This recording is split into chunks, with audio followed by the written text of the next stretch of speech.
And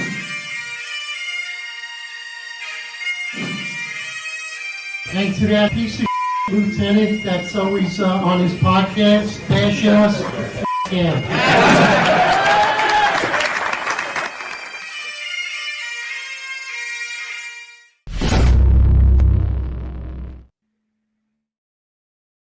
Attention, roll call.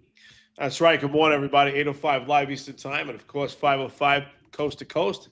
I'm on the Pacific Coast. I just want to say good morning, everyone. Got a great guest with us. Before we get into it, I just want to say thank you so much. I am overwhelmed and humbled by the support I've received for Derek, whether it's by funding, whether it's by phone call, by prayers, gifts. Big shout out to the Laguna Beach Police Department, Fire Department.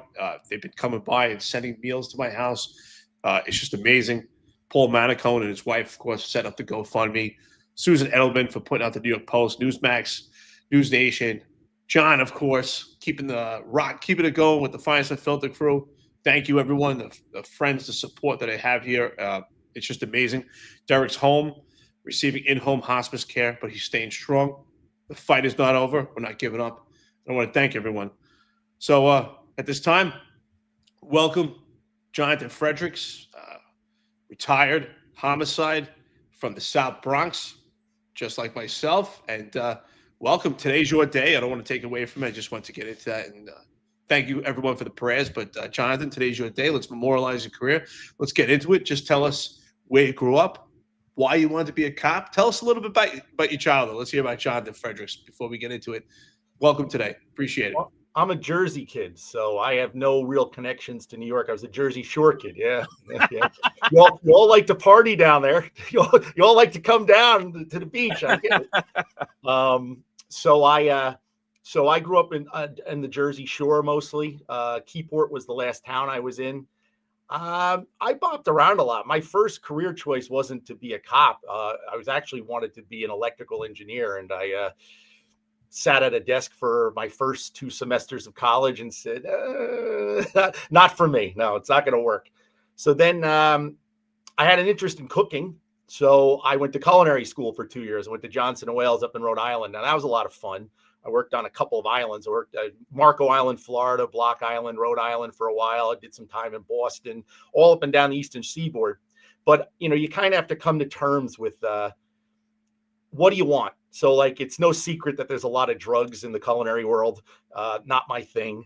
And then you have to want to open up your own place. And so that's like 15, 16, 17-hour days for anybody that owns any kind of restaurant or bar. They'll back you up on that. And I wasn't motivated enough to want to do that. So my uncle was a cop in Westfield, New Jersey. That's Union County, if you're familiar. And he said I'd make a good cop. And I was like, cop, really? And so, yeah, and he kind of explained it to me about, the temperament I have. I can talk, I can relate to people. I'm like, all right. So I started taking exams, and like the both of you probably took those, tri-agency, 60,000 people on one day exams for the NYPD. Back before the old internet, you had to, look in papers and the chief to find out where the other ones were. I took tests in Texas. I took tests in California. I took tests in Seattle, Philadelphia. I went to a couple towns in Massachusetts. I was all over the place because I wanted to get hired, and it's kind of like, I think you got to broaden your horizons. And I'd always taken NYPD exams. I took tests all over New Jersey. And finally, the one that happened was they split the exams, separated them 1 year. That was 1993. They did a transit exam, a housing exam, and an NYPD exam. So I went back, I took all 3 of those. And the one I ended up getting hired off of was the housing police. And that was the last official housing class that ever existed. We merged in March of 95, or they call that the hostile takeover, excuse me, for my transit housing people. And I remember, it's funny how time flies. It was Jamaica Avenue where we went and got sworn in. And there was a guy, me and this guy, George Stevens, who retired 5-6 years ago, maybe. He, look at me with hair there. Yeah. 5-6 years ago. Look at that picture. We were the last we were backfills. We were the last two guys that got in, and we all swore in that day, my little class of 365. And 30 years later, I still have the picture of my company, and I was the last one in it. I would have bet money. I would have bet money that I wouldn't have been the last one, but there I was.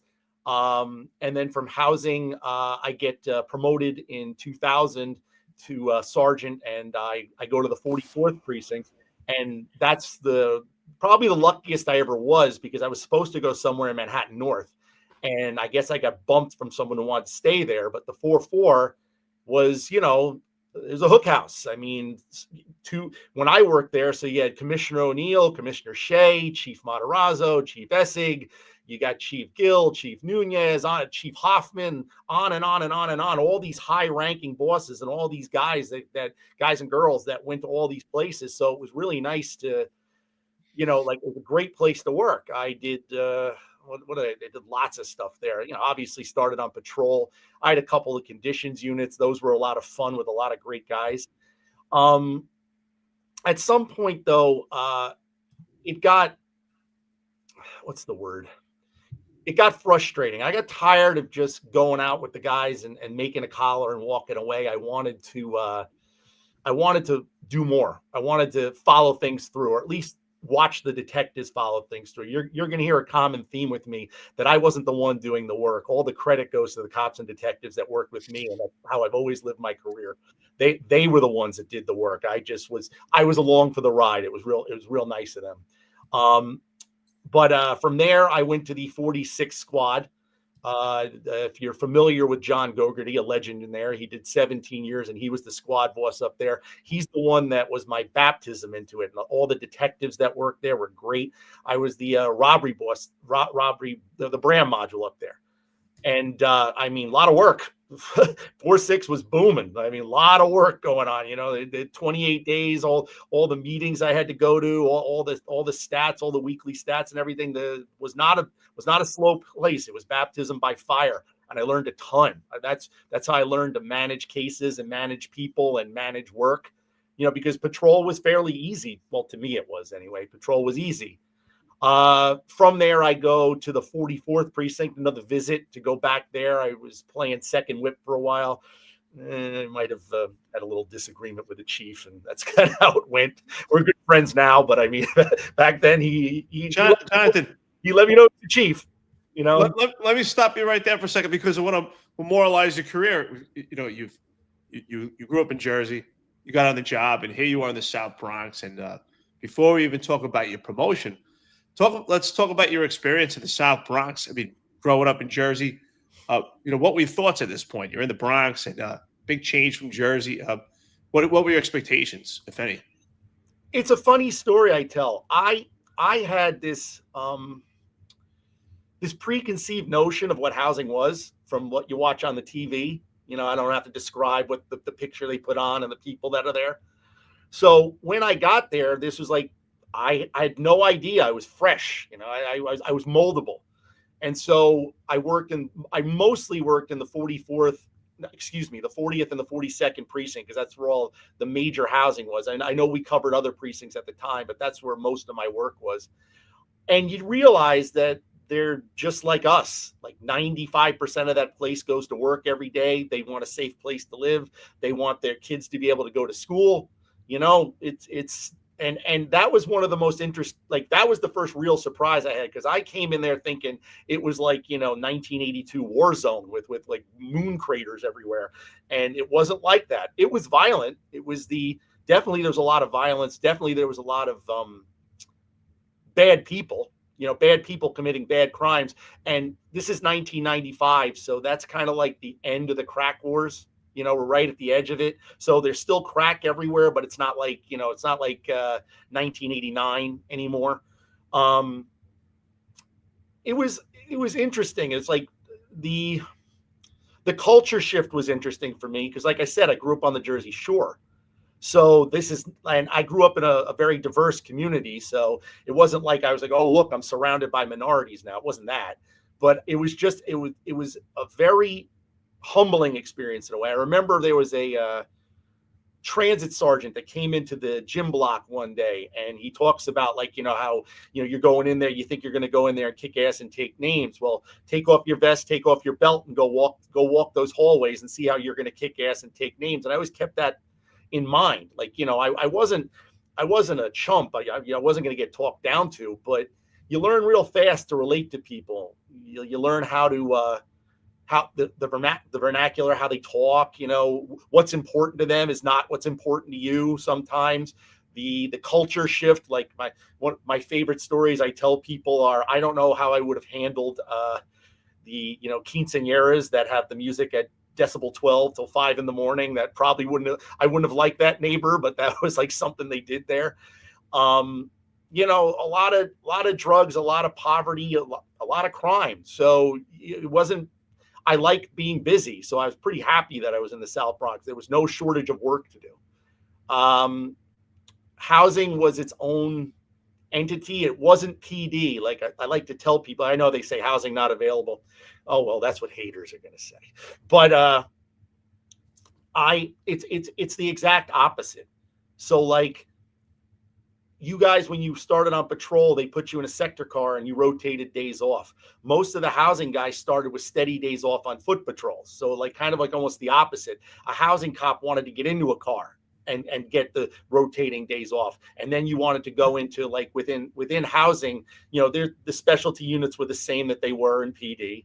I worked my way up from that to a conditions unit, and then I went into a bike unit, which was great. I met one of the best bosses I ever knew. Her name was Eileen Trainer. Really, really good woman.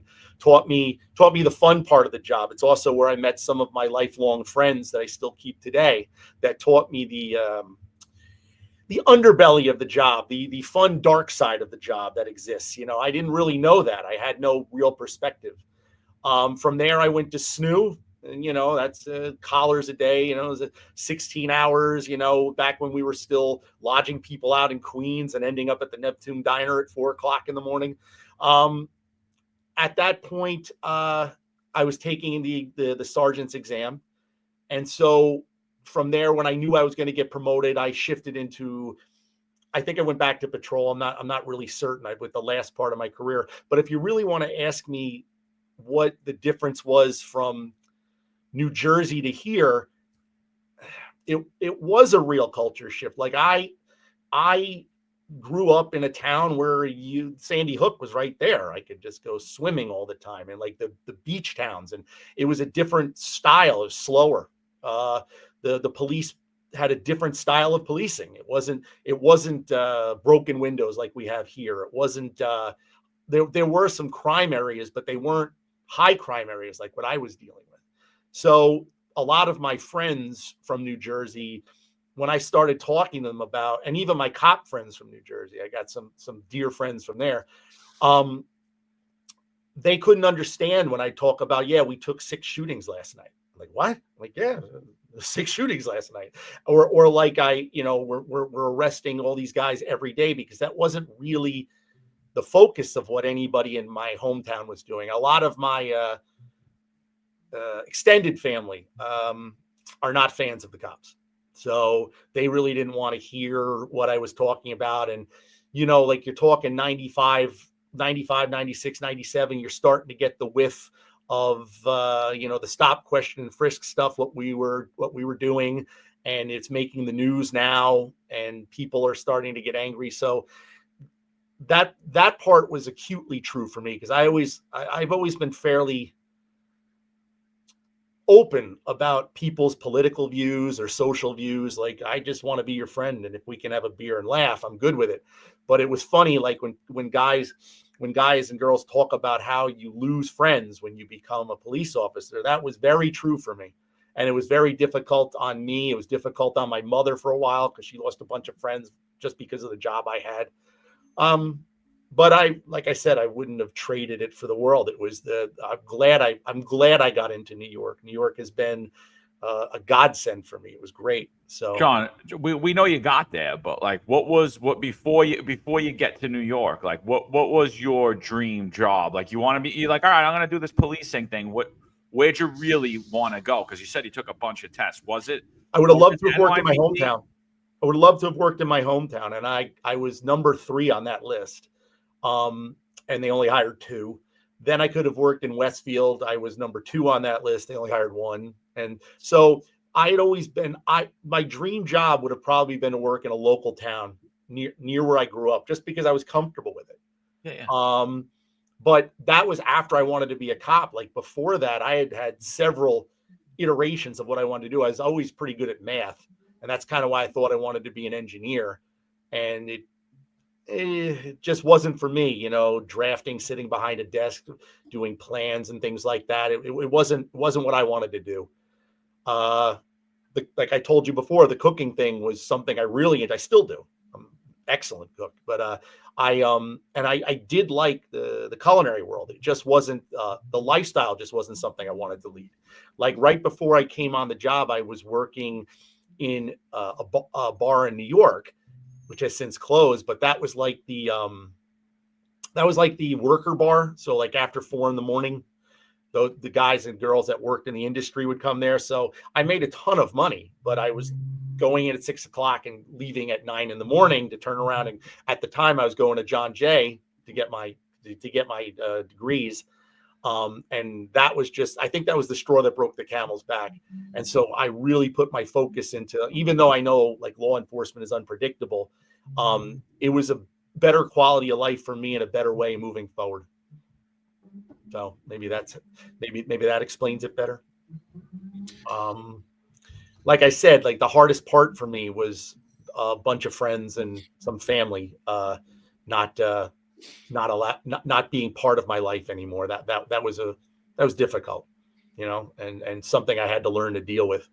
And I guess, having the job and all the people on the job and that camaraderie comes with it made it a lot easier, because I just kind of focused away from them and started focusing on the people I worked with and developing friends through that. And then so when you became a cop, like, when did you decide you were going to be a sergeant? When were you like, you know what, I think I'm going to take the sergeant's test? And then what was that like, studying, and how'd you do on that test and all that? I always wanted to be a lieutenant, so I'm very jealous of the both of you. But the same money. But I had the infamous Pilecki guide, if you remember that. Okay, yeah. Yes, the one we caught in the 7th. He had that guide, and I was studying, and that test was straightforward. And I think I got a 92 on that test, and I had like a low 7s, high 6s list number. So I got hired. I got promoted in November of 2000. So I always wanted, I didn't want to go, I wanted to go to the detective bureau later, but I never wanted to go to the detective route. I wanted to attain rank on the job. So, and like I said, I never wanted to be a captain. I wanted to get to lieutenant, and after 3 exams, I think it was, a known quantity that maybe sergeant is the rank for me. But, no, the 4-4 was another baptism by fire, because now you're not like, I remember that first day at the roll call. You're not one of them anymore. I mean, it was obvious that we became great friends and they learned to trust me. But at the beginning, I remember yesterday I was a cop and everybody was asking me to go out. Today I'm the boss and they're all like looking at me weird. I didn't know what happened to me. I just passed the test, and they got to like me because I have a laissez-faire attitude. I let people work, and if I have to show up and do something, then I show up and do something, and they respect me for it. And I'm more the guy that you get information from. So like one of the things that I was really good with when we get to the squad portion of it is I'm good logistical guy. Like you have major scene. Chiefs wanted me there because I knew how to get people together, get them to do a task, get that information from the task and report back what needed to be done. And I looked at myself as more of even when I was on patrol, as keep the captain away, keep the captain away from the cops, let the cops do their job, take the heat for them. And it's worked for me my whole career. And, I've had a bunch of, almost all the detectives I've ever and cops I've worked for will tell you the same thing. I think anyway, I got along pretty well with everybody. So, and, Well, I mean, like less than a year later, 9/11 happens. That was a interesting time. What were you doing that day? What were you doing on 9/11? I came into work, and I was actually going to go down with a couple of people right off the bat, but that van left, and then they pulled us back. So I went down the next day. I was there for I think we did like a 36-hour tour there and whatnot.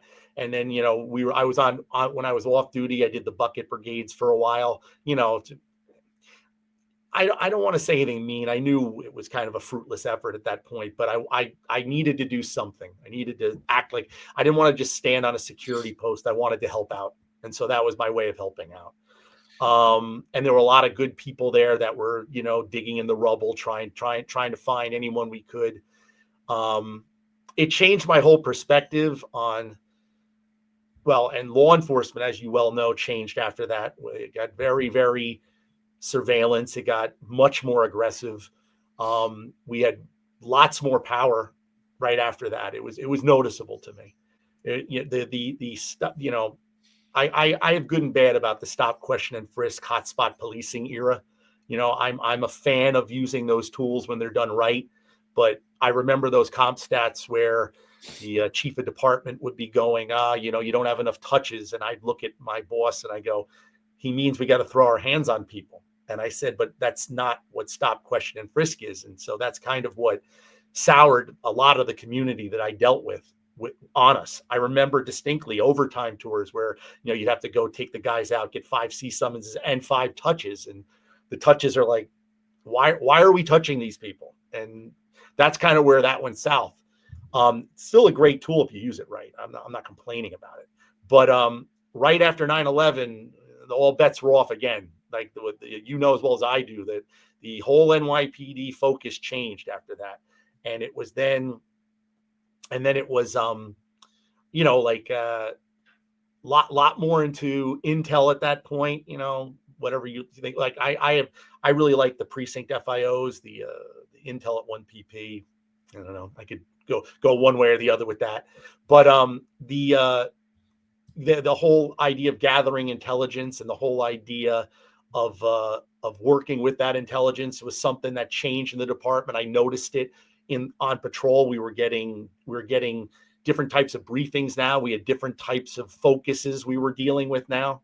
I remember, I'm a Mets fan and I worked in the 4-4. That's great that I got to see all those Yankee World Series. The only thing I got was free show. So I'm looking at all those other guys. Can I jump ahead for a second? Because I do have a funny story. Yeah, so Jimmy O'Neill was the inspector there at the time in the 4-4. And like they have that thing, the catch teams, like the guys that are on the field with the Ray jackets, they run out if some idiot runs on the field. Well, that's like a gig, and I was always the guy that was in the upper deck, and I didn't care. I liked the upper deck, it was an easy tour. But I finally asked him, I go, can I do this catch team one time, just once, and I'll never ask again. So this is, I think it was it 2004, the year the Red Sox came back from 3 down. He gives me game. No, it was earlier than that, I think. 2003 or 2, wasn't that right? Yeah, something like that. Okay, but so he gives me game 7, and so look, I love the guy, but I go under my breath like, thanks, asshole. Game 7, like, Yankees are up 3-0, and there I was sitting on a paint bucket next. I remember it was like some European tennis star who paid like $3,500 a seat to sit in the front row on the third base side, and there I was sitting on a $3,500 bucket watching Johnny Damon bomb 2 home runs on the Yankees, and they win the series on that. So that's my little Mets dig at the Yankees. But yeah, that was a fun day. But the whole thing about Yankee Stadium and how things started getting locked down was very interesting. How the courthouses started getting locked down, the focus of what we had to do, it changed, a lot after that. It also was, believe it or not, like I told you before, the my interest in wanting to follow things through. Like you make an arrest on patrol, maybe it goes to court, maybe it doesn't. And most, I don't want to disparage people, but most patrol cops aren't interested in the conviction. It's just been my experience. So I wanted to see the investigation. I wanted to see them follow through. I wanted to see the end of it, and really dig deep into things. John, not to cut you off, dude, but you said most patrol cops don't care about the conviction. No. What do you mean by that? And I agree with you, but what could you just elaborate what you mean by that? And then my question is, so are like when we consistently hear these police experts go on the news and they say that cops are leaving because of bail reform, I literally spit my coffee out because I'm like, that's why they're leaving. Like, Yeah, could you just elaborate on that? Cops don't care about the conviction. All right. So look, I got nothing but love. Well, whatever they're calling them now, anti-crime is what I call them. I got nothing but love for anti-crime cops. They're doing God's work. Okay. Just like street crime. I know we don't call them that anymore. I have a different opinion of the khaki cowboys. If you want to get into that later, we can. But so they make a gun collar. Okay. And let's just say that they got the gun, but the gun, they didn't have the nexus to get in the car, say, right? I'm not saying they were wrong. I'm not saying they're lying. They just didn't follow through to where they could get into that car to get that gun. And when they testify in court, it gets dropped. Okay, you got the gun off the street. The perp's not getting the gun back, but you didn't care. You got the gun off the street. If you're one of those people that puts in for medals, you're getting a medal for it.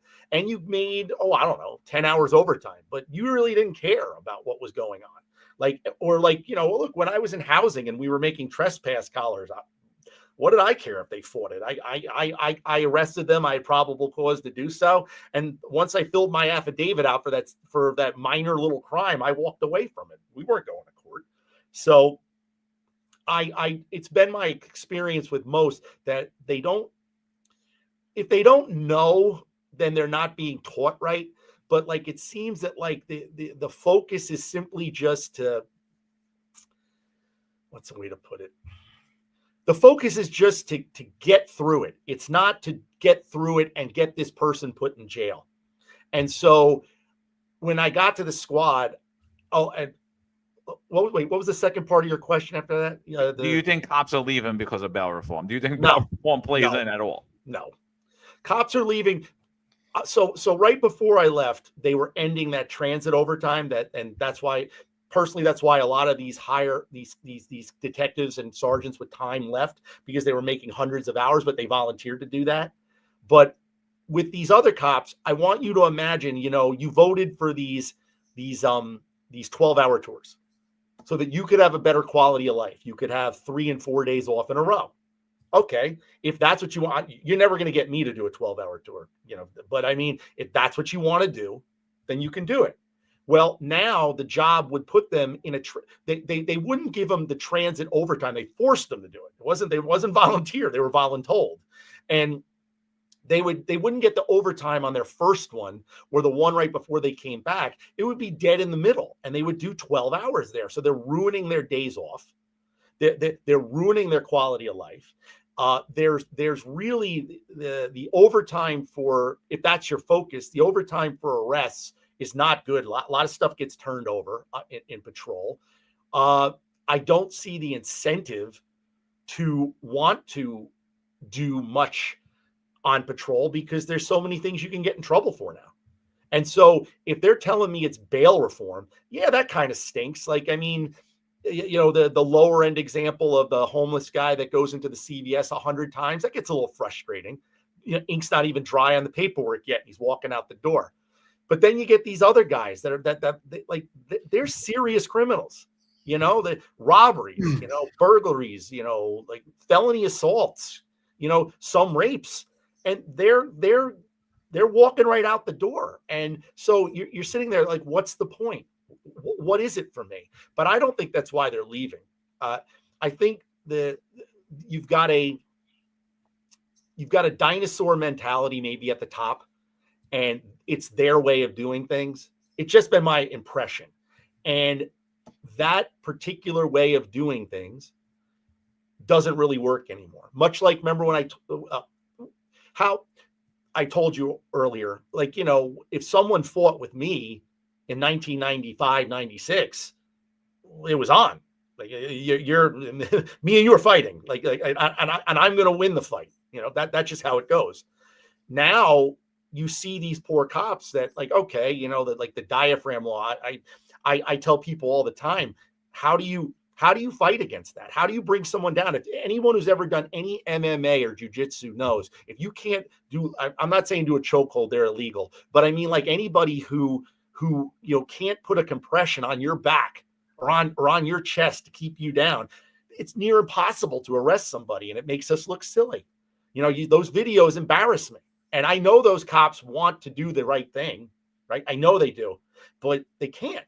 And so you couple that with the quality of life issue of their life, then you take the changing of the tours, the details that never end, and it's just not something that I'd want to do.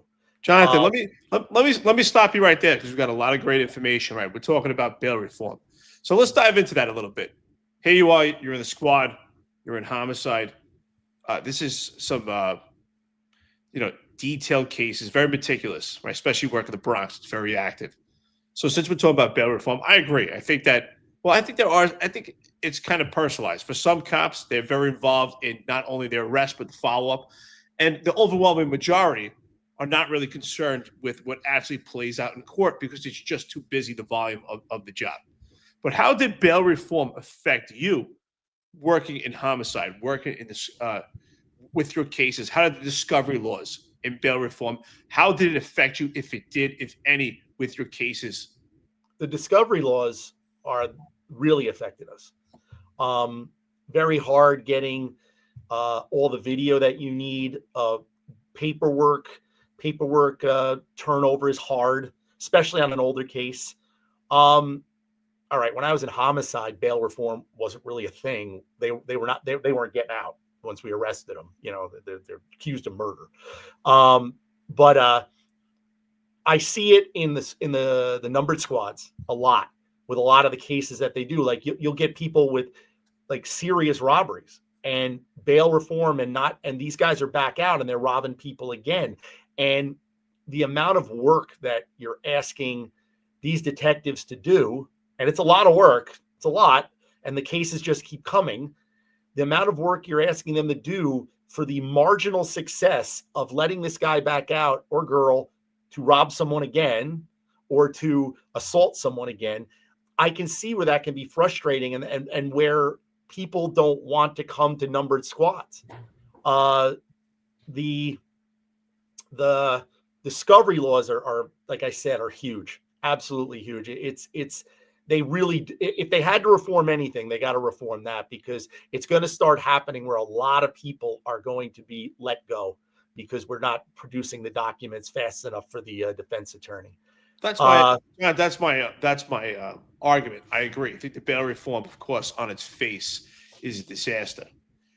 But really what's the disaster is when we dive in deep, anyone that understands police work, is the actual discovery laws.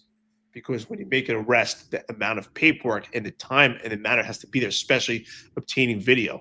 So if you could go into and explain, because some of our viewers are not cops, some of them are just police enthusiasts. If you could actually explain how it was before and what the discovery laws are and how that translates to the detective squad. You know, you had 18080, which was, production of documents for grand jury and whatnot. And that had a time frame, but that was after we arrested somebody. So you're thinking that if I arrested someone, I have a few days now, I've got my paperwork and my ducks in a row, and it was just my paperwork, right? Okay, if I had any video, I mean, let's go back a little further when we used to burn them onto DVDs. I had the video with me.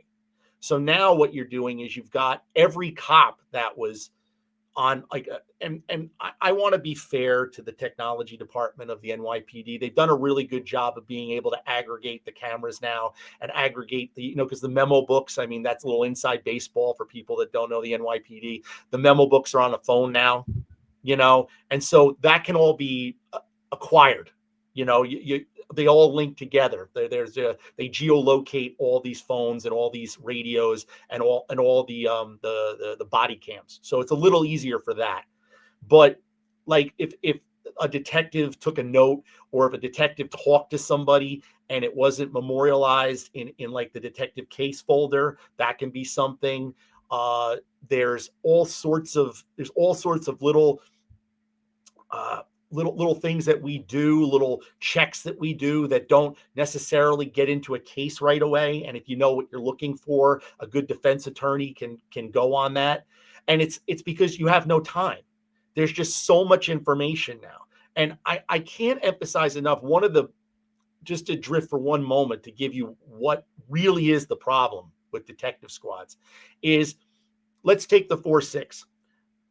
When I was the Bram sergeant there, we were doing 40, 50 robberies in a 28-day period. We were doing 60 plus grand larcenies from person. We were doing 50 plus burglaries. And that was with less paperwork and less demands on the detectives.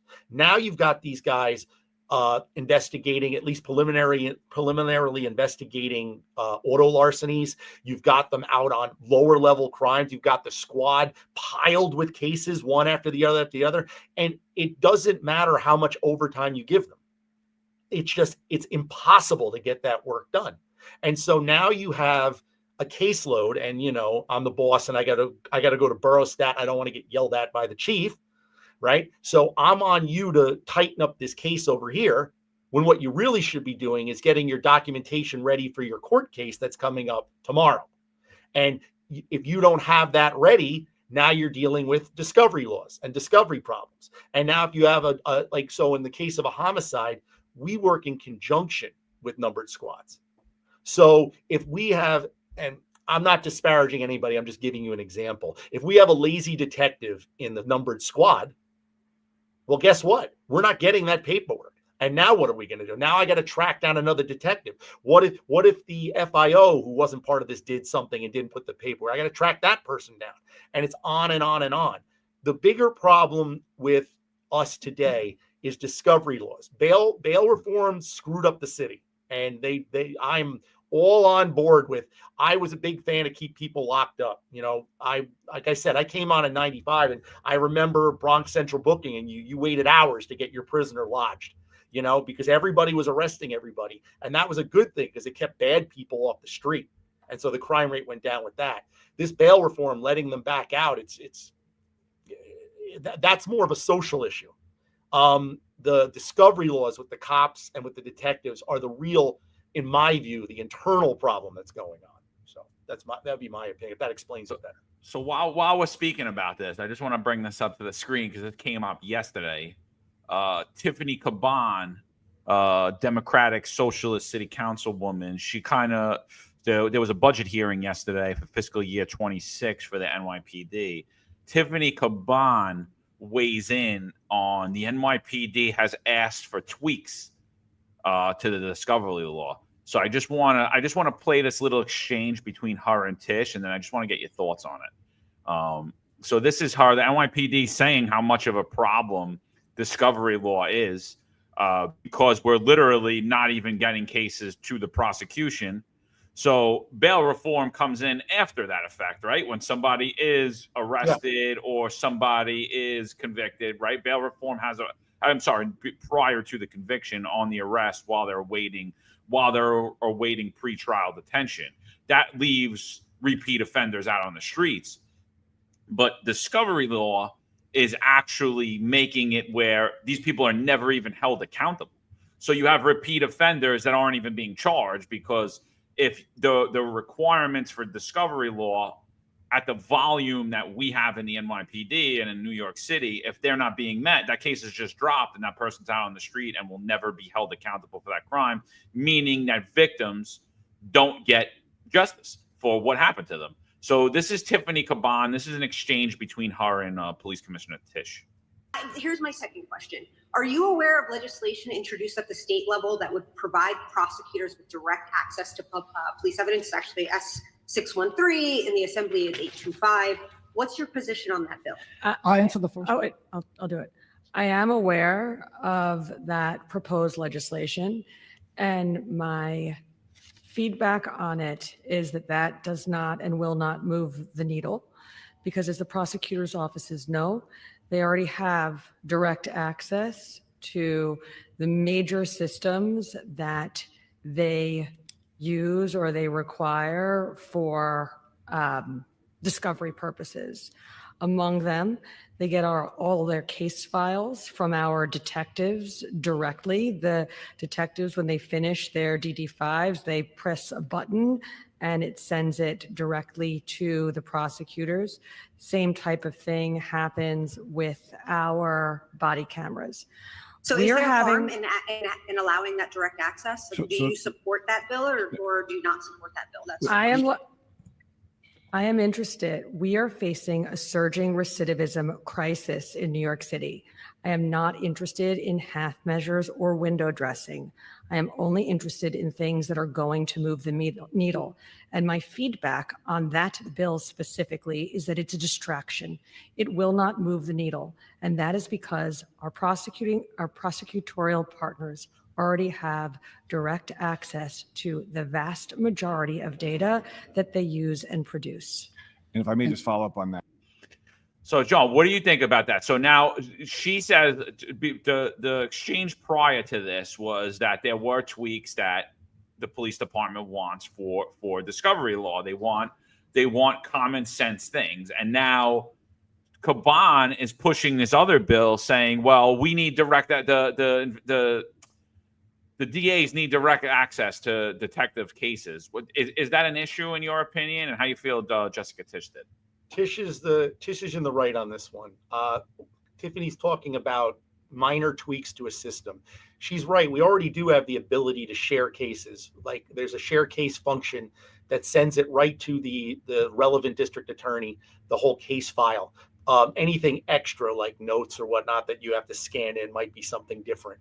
But the problem is not ECMS, our evidence management system, because I know there's people that aren't NYPD on here, and DD5s or what detectives type.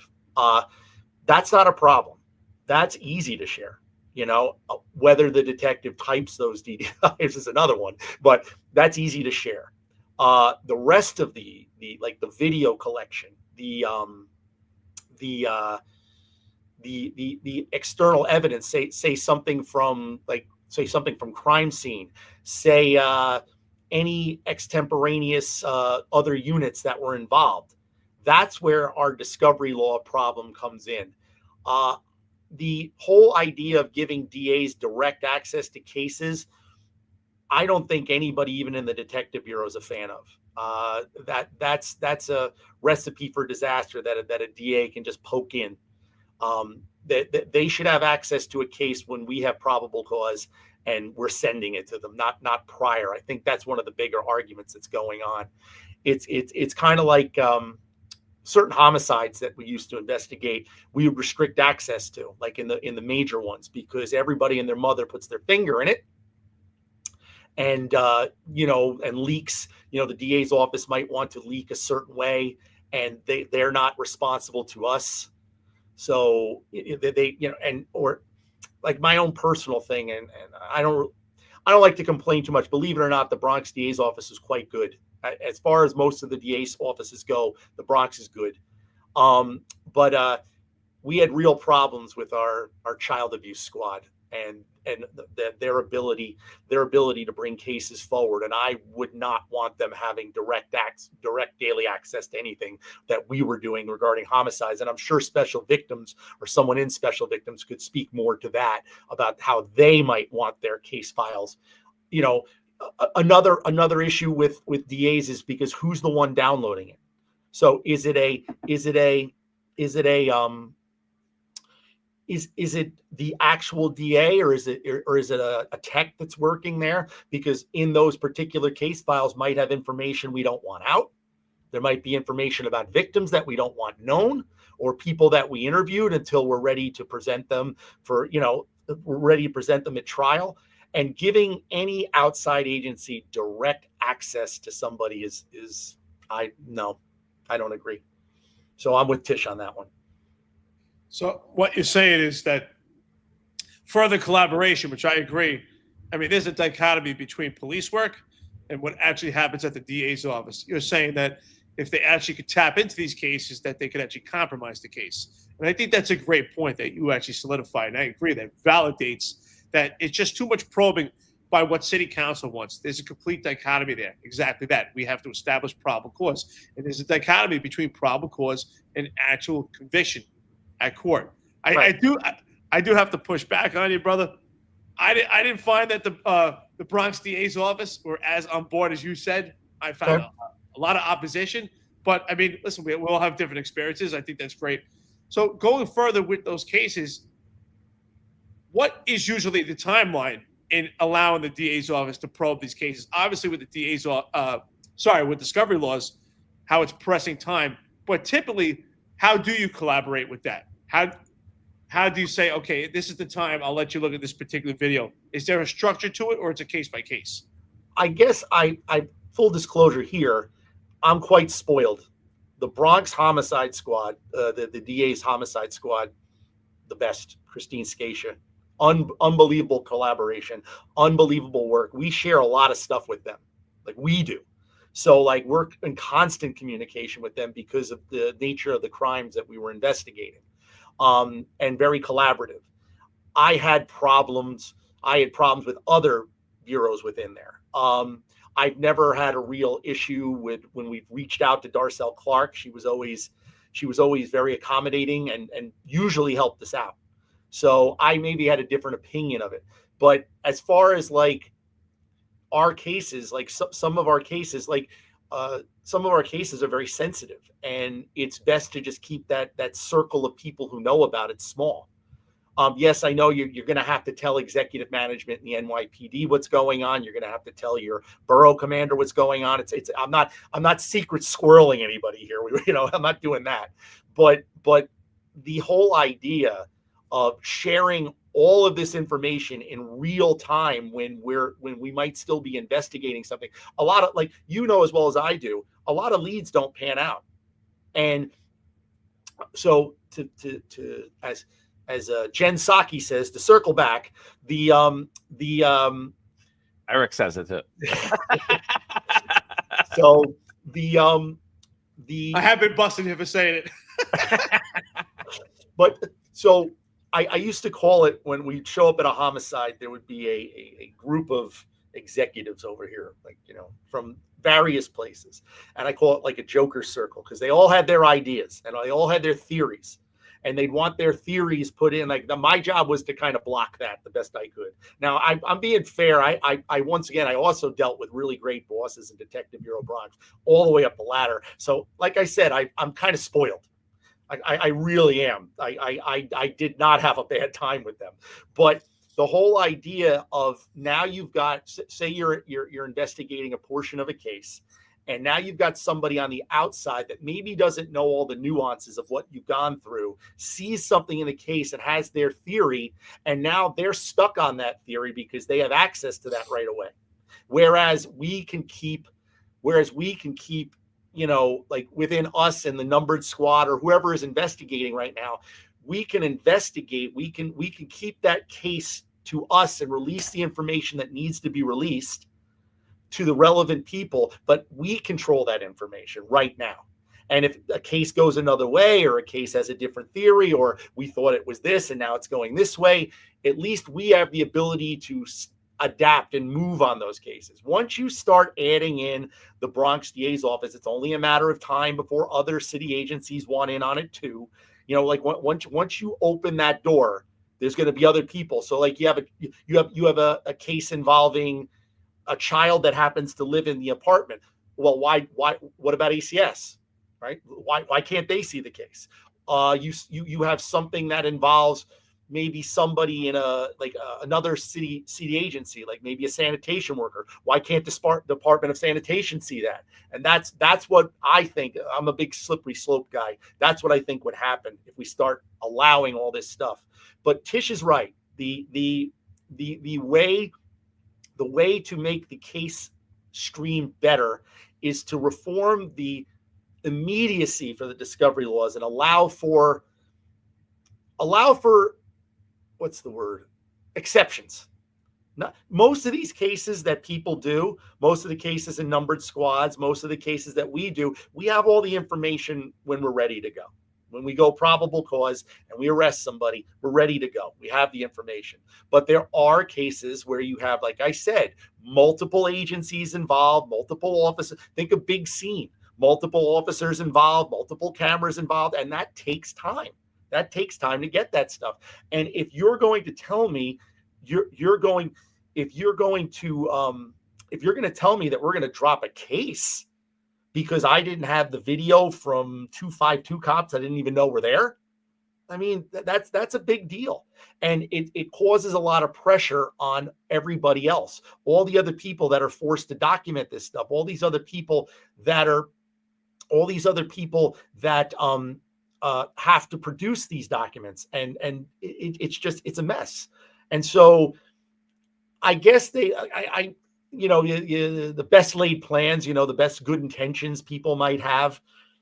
I don't think the city council really, I have my view of the city council. I don't really think they think anything through. I think they have a one-track mind, and most of them don't like cops.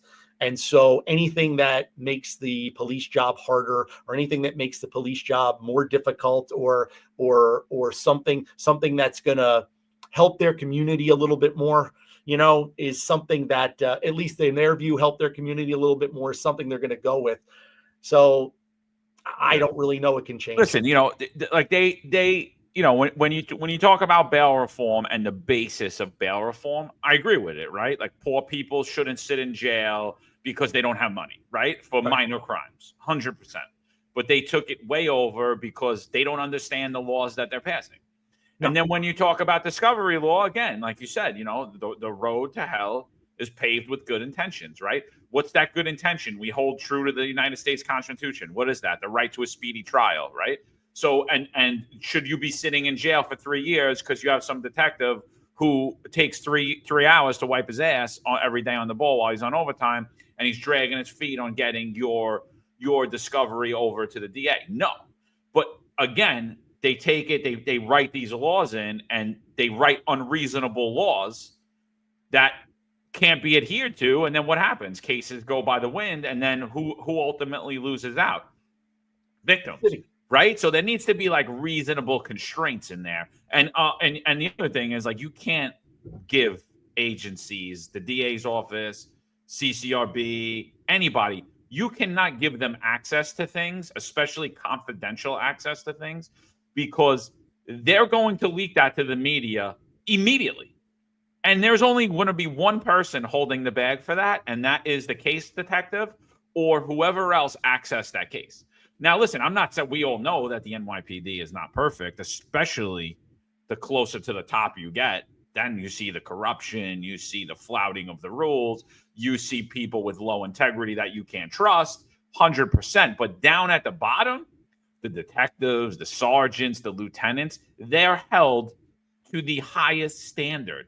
So they'll be the only ones holding that bag on how that information got leaked to the media, and that could ultimately destroy the case, right? So I that's something, it's when I look at these politicians, I'm like, they have no business being in public office. They have no business in leadership roles. They should be entry-level employees and in some type of agency or institution. And it's just, I'm not knocking them. This is my honest opinion on them.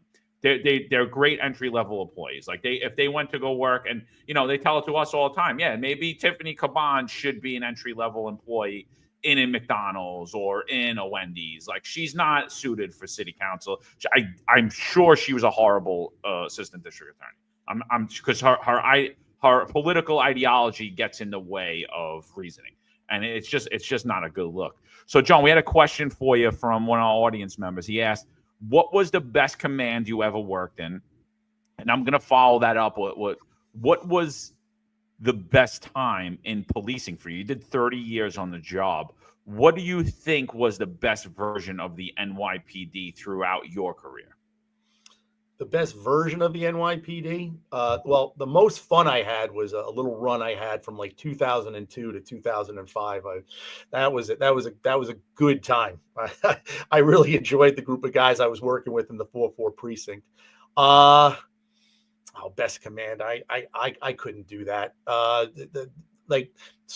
The PSA 7 taught me to be a cop. And taught me the ins and outs and the underbelly of the job. The 4-4 taught me to be a boss and how to be a good boss. At least I hope the guys would think so. The 4-6 was baptism by fire, how to be a good squad boss. The 4-4 was guys that I knew and helping me out along the way and honing my skills. And then I was blessed enough to be considered for Bronx Homicide, where I did like the most serious, and I was part of the most serious investigations you can do, murder investigations. So to answer one would be shorting the others, and I wouldn't want to do that. Well, and you wanted to know, like, where do you think was like the best version of the NYPD? Was it like during your career? Do you believe on your way out was the best version of the NYPD? No. Do you believe when you walked in, through in the middle of your career? Like, who was that mayor? Who were those police commissioners? I'm gonna sound like every old guy. You know, it's not like that. It wasn't like that back when I was doing it. Like I said, you know, like I was never. I don't want to act like I was a tough guy. I wasn't. You know, I did what I had to do when I had to do it. And I was allowed to. So like, if you're talking about that version of the job, 1995 to like 2005, where a cop could be a cop. If you did that, you tried to do things, you know, always, you know, that force continuum peacefully, you know, respecting everybody. You tried to do that. But if you had to do something, you could do it. And it was understood that the people were behind you. Like, you know, everybody knew that abusive cop, and 99% of us aren't. So, but you had to know when, you know, like, okay, this is a time to do something and this is who you are. So that particular time, that 10-year period was probably my best, but that's me being, you know, myopic about it. Because like, that was when I was like a cop and a new sergeant. So I got to do all these types of things. At the end of my career, I really wasn't involved in quote policing anymore, you know, so I wouldn't want to speak to that, but I would be out in the street and I'd see how cops were treated. I'd see how cops dealt with the community. I see how they dealt with each other, and I didn't know that job. I didn't know that job at all. And I probably wouldn't like it. I probably would have been one of those guys. Definitely, I would have come here and definitely started putting in for other places to go, because I can't see it. I just, like I told you, I don't want to, you know, I'm not a tough guy. I don't want to act like that, but I handled myself when I had to, and you just can't do that anymore. And when you're allowing a group of people to basically spit in your face outside of a detail every day, and they're laughing at you and they're mocking you on camera, I mean, how are you supposed to have any kind of respect? Like, I mean, how are you supposed to elicit that respect in the community? How are you supposed to do anything? And it got to a point with me. You know, you were talking about the detective drain, like that New York Post article, I remember, and you had that as well. And that's because we're bringing people up with, I'm not going to say there's not good cops and they can't do it, but I don't know, 2 or 3 years on the job and you're coming to the squad to investigate crimes when and now I've got to train you from the beginning. And now you don't have anybody in a senior capacity. And I'll be fair, a senior cop now is 12 years, you know, so a senior capacity to kind of guide you along the way and you know, help you out. So it's what you're getting now. And it gets back to what I was saying before. There's a lot of them that sit at their desk, and I try and help them out. Like, hey, look, you got to go out. You know, that's what detective work is. Policing, you got to put your hands on people. You've got to be out there, you know, and whether it be the political wins, I won't blame them. I think it's more the political wins and the fact that you're going to get in trouble if you are one of those aggressive police officers. I mean, maybe stops them. And then you see unfairness of it all. I mean, you've had several shows about people, on the grid that what is the grid, who gets promoted, who doesn't, how do you, and that weighs on people after a while. So I don't want to just blame, oh, you're a rookie, you don't know what you're doing. I mean, all rookies become savvy vets eventually. But if you wanted to ask me what the problem is and how I relate, the end of my career, I was kind of protected. I had really, really good detectives. We were blessed with the ability to pick the people we wanted. And so I'd like to think, the lieutenant, me, the other sergeants that work there, picked the cream of the crop, and so I didn't have to say babysit or supervise these people. They knew what they were doing. Most of the detectives they worked with on homicides, I had an impression that they worked hard and wanted to do the right thing. But when I go into certain places, is it always that way? No. When I was seeing things on patrol, was it the way I would have done it? No. So am I putting my own old man perspective on new cops that I shouldn't be doing? I guess, but that's how I feel. Well, you have a right to opinion, right? That's what this is about, perspective. Give your opinion and make comparisons to what may be better now, what may be worse. We got a lot of great comments coming from our friends and listeners here. So at this time, please, we're an hour into it. Like, share, and subscribe. I appreciate it so much. We got Jonathan Fredericks here. So, Jonathan, let's talk about the cops right now, right? We have a major retention problem. We're having a recruitment problem. There's a crisis. There's a mass exodus. People are leaving the job. Now, you particularly sound like you love the job and you spent 30 years. But from what I hear, it sounds like you could have stayed longer. Does this administration, the leadership that we have anything to do with your retirement? What was ultimately your decision for retiring? Because from what I hear, you have an affinity. You still have an affinity for the job, and you left at this time. So did this administration lead to your retirement? Is there any comparisons you could make on this administration to prior administration? Let's hear some of your thoughts. Well, I was on when Eric Adams was doing 100 Blacks in Law Enforcement Who Care, that illegal organization that you couldn't have, and talking politically as a lieutenant. So it doesn't surprise me. I mean, I'll give him a modicum of credit when he has to defend the cops. He seems to defend the cops. So that's a step up from de Blasio. I left the job because I was ready. I did. It got to a point where, okay, so inside baseball, I did a week of days, a week of 4 till 1 in the morning. And it got really tiring for me at, 1 in the morning. And then you'd murder somebody at 12:30, and now none of us are going home. And it just got to a point with me.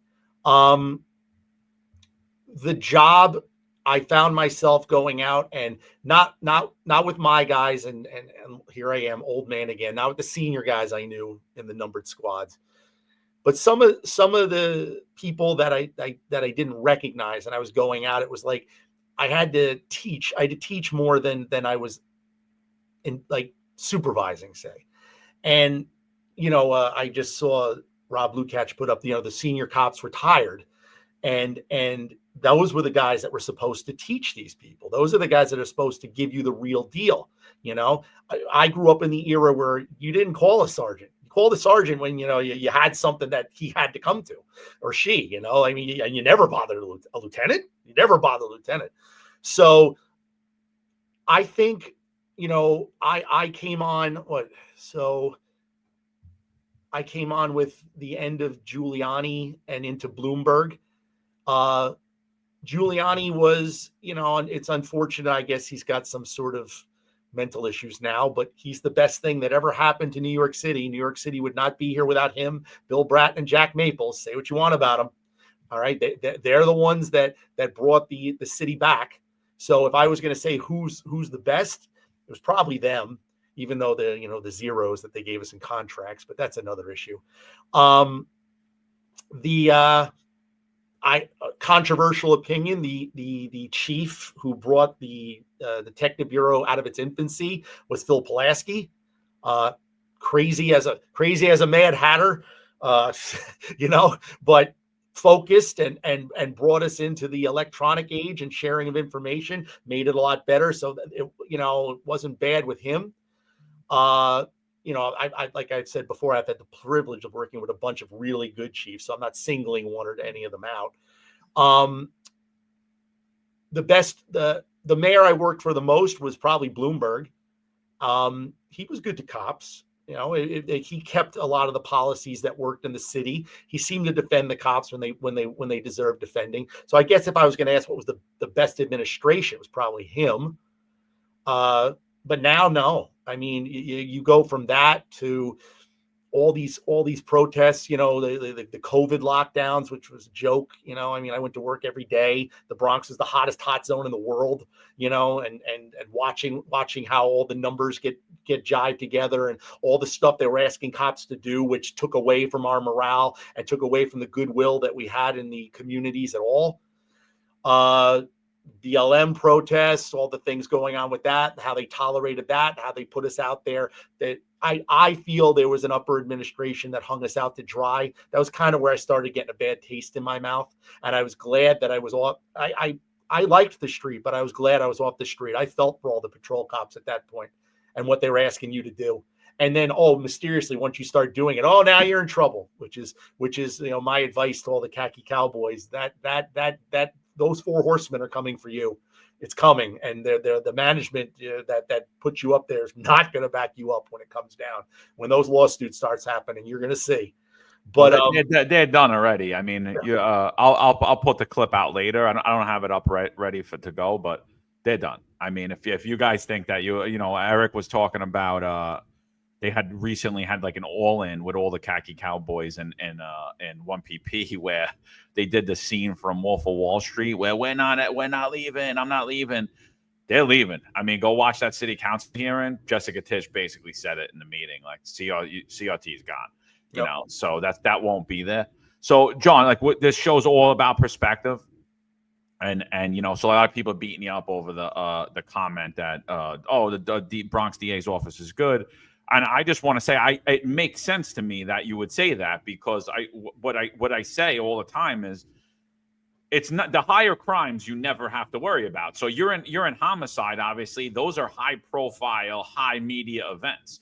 Yep. Alvin Bragg, Darcel Clark, they will not drop the ball on those, because those are the things that are going to get them, that are going to piss the community off enough where they're going to not get elected the next term. So it would sink them if they did it wrong. Yeah. So, so that like people have to understand John was in homicide. So he's going to get carte blanche in those offices.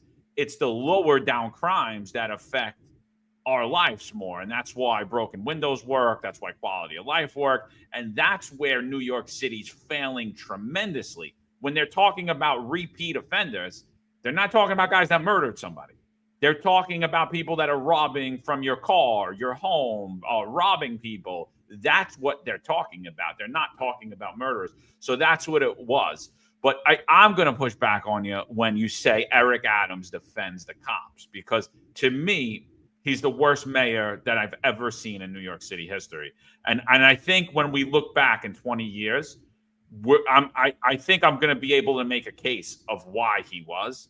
But I just want your perspective from what you've seen. I will agree with you when it comes on media events. He says it, but we've never seen so many cops retire, vest, or resign than we have under this last 3.5 years of Eric Adams. It's the numbers are unprecedented. Like the amount of people who have resigned, it's greater than any other time in history. He's the only mayor to ever fire cops without giving them a trial and force cops out of their career. I personally believe he's the king of the defund the police movement. He just never told any of you guys. He just never said the word. But here's my question. Here's my question for you.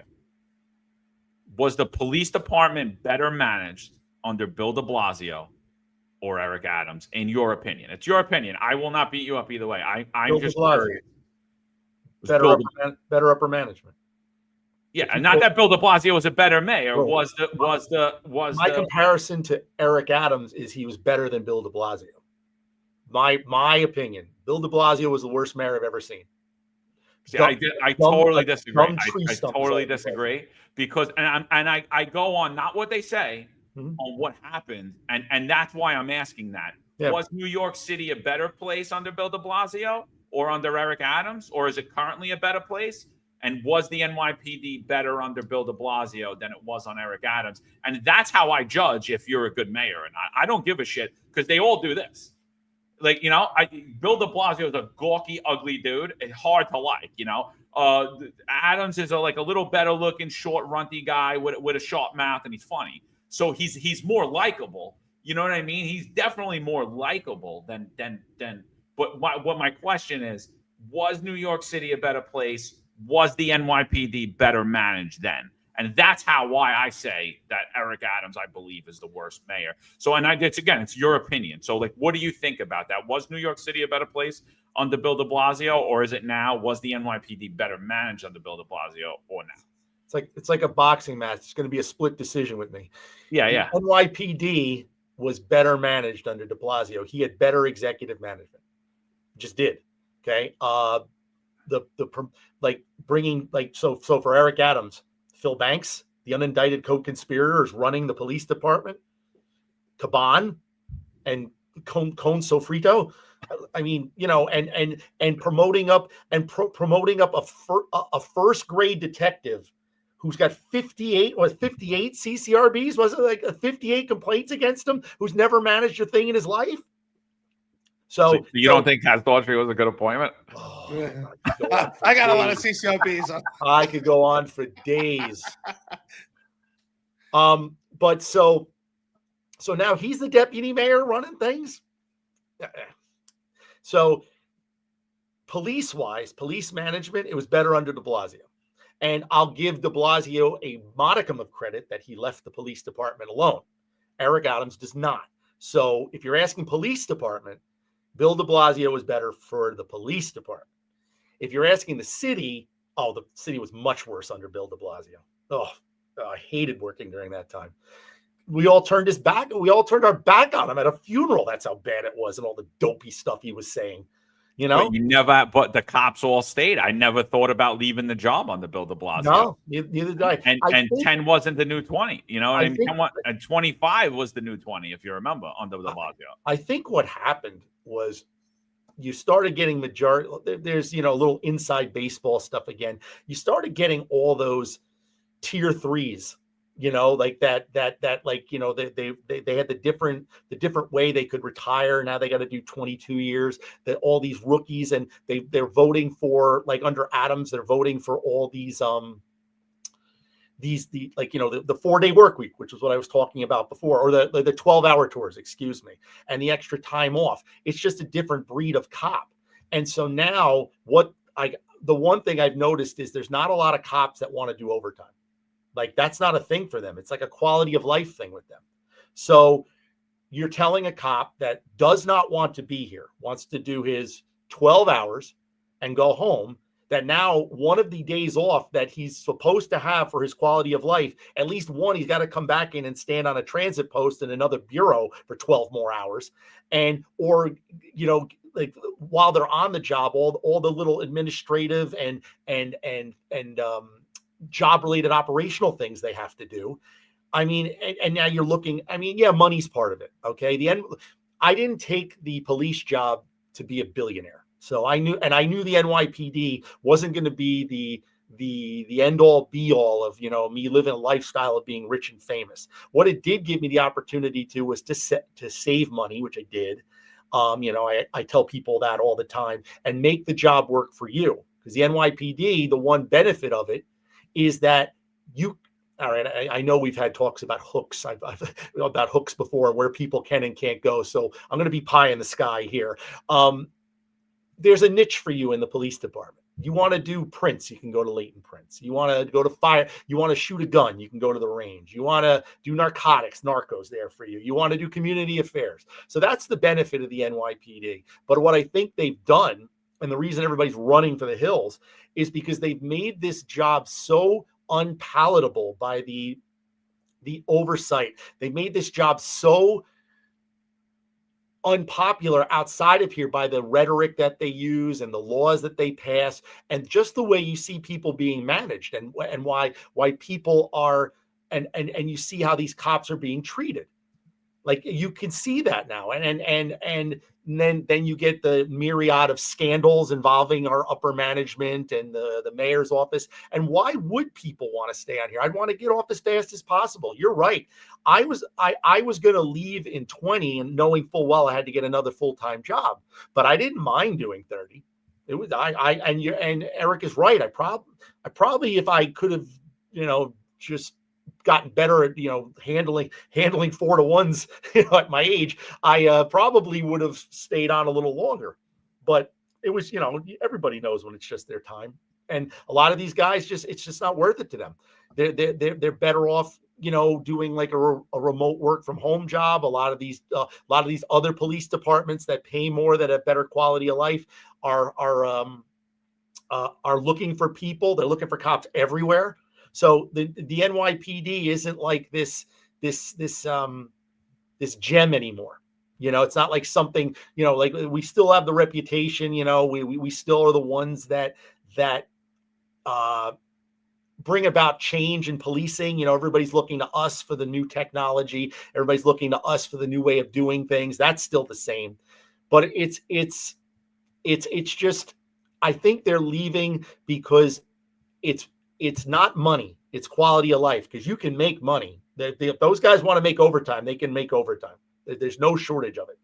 And I think they just don't like how they're being treated. I don't think I think one of the things that I talk about outside of here is I teach college, and COVID ruined these kids, ruined them. They don't know how to talk to people. They don't know how to interact with people. They don't want to leave their houses.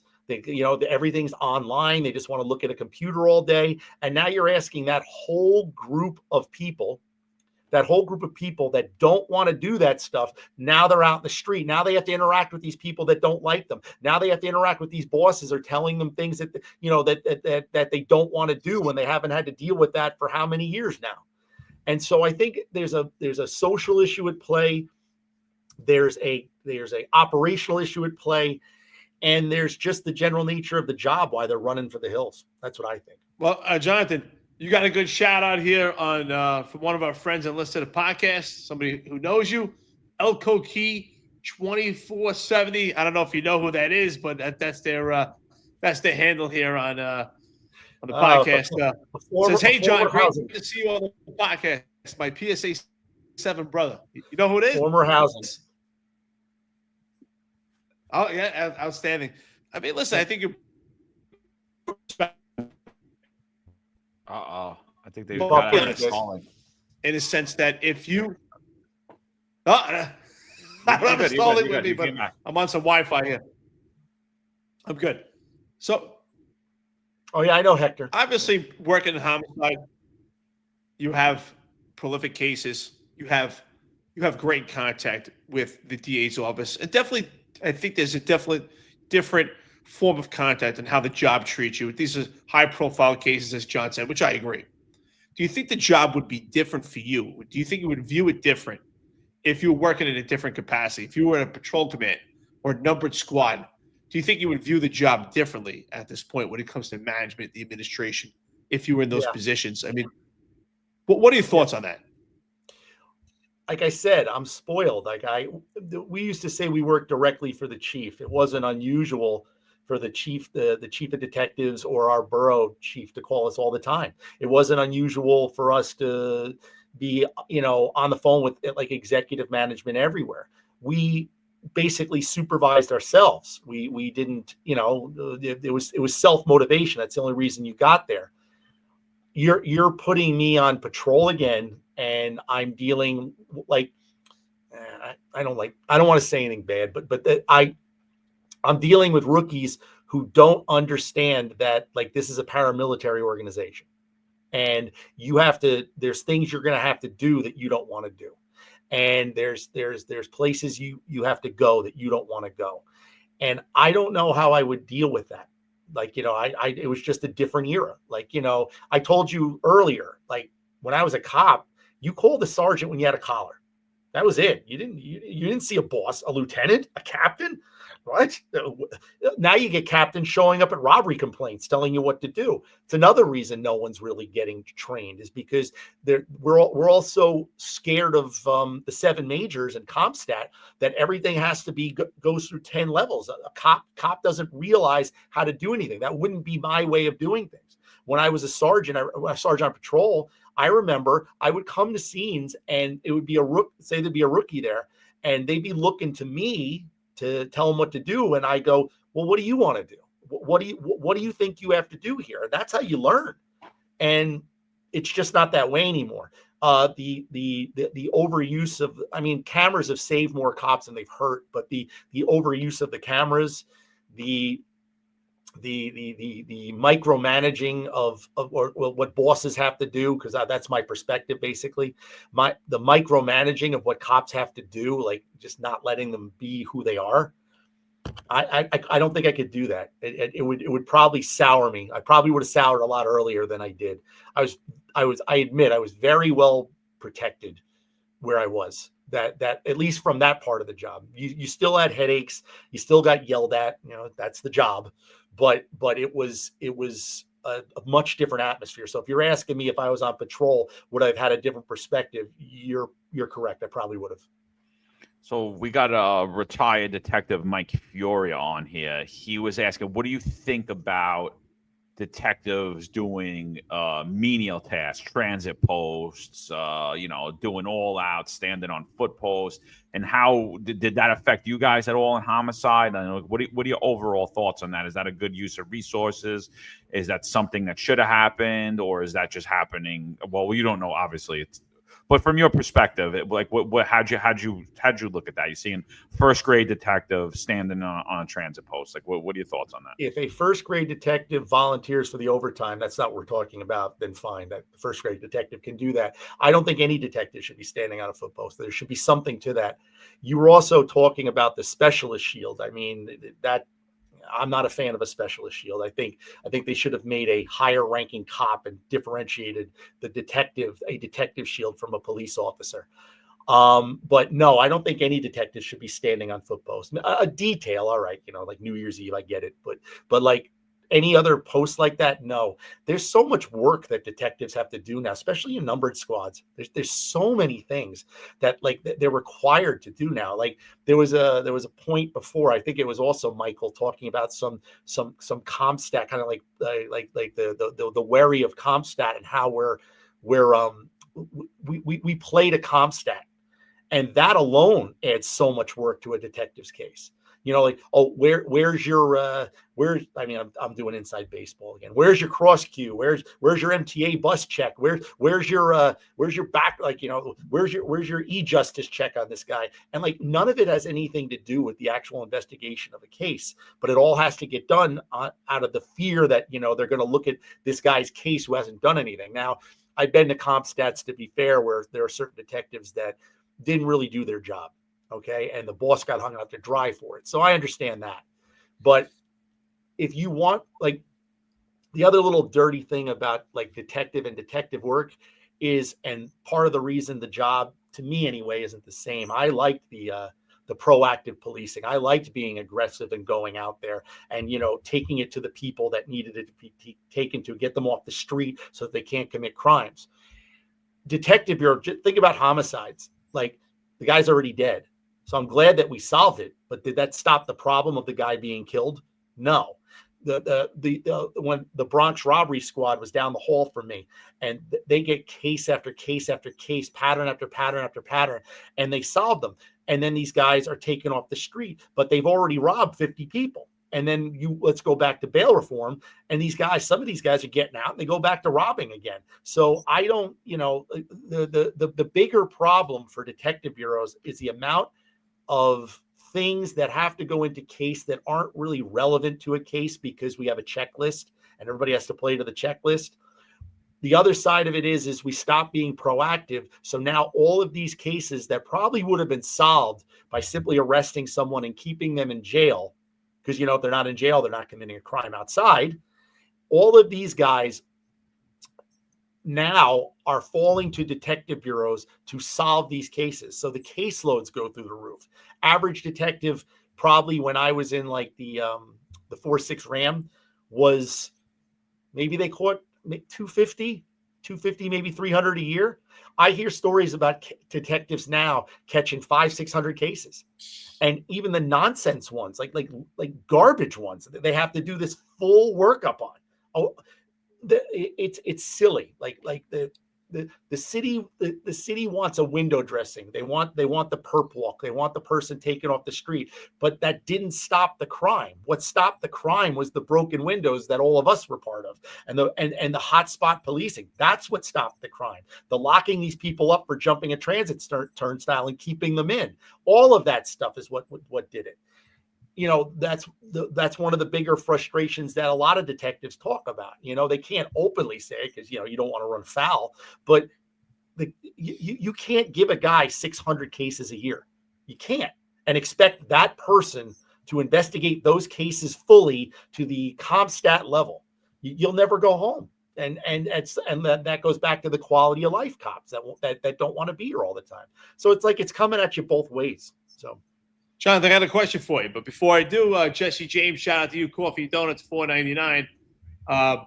He says, this is how you break down the biggest department in the country from within. It's done on purpose. Shout out to you, brother. Coffee and Donuts, outstanding. So you had said something, and I had put it in the back of my mind. I kind of notated it. I said, okay.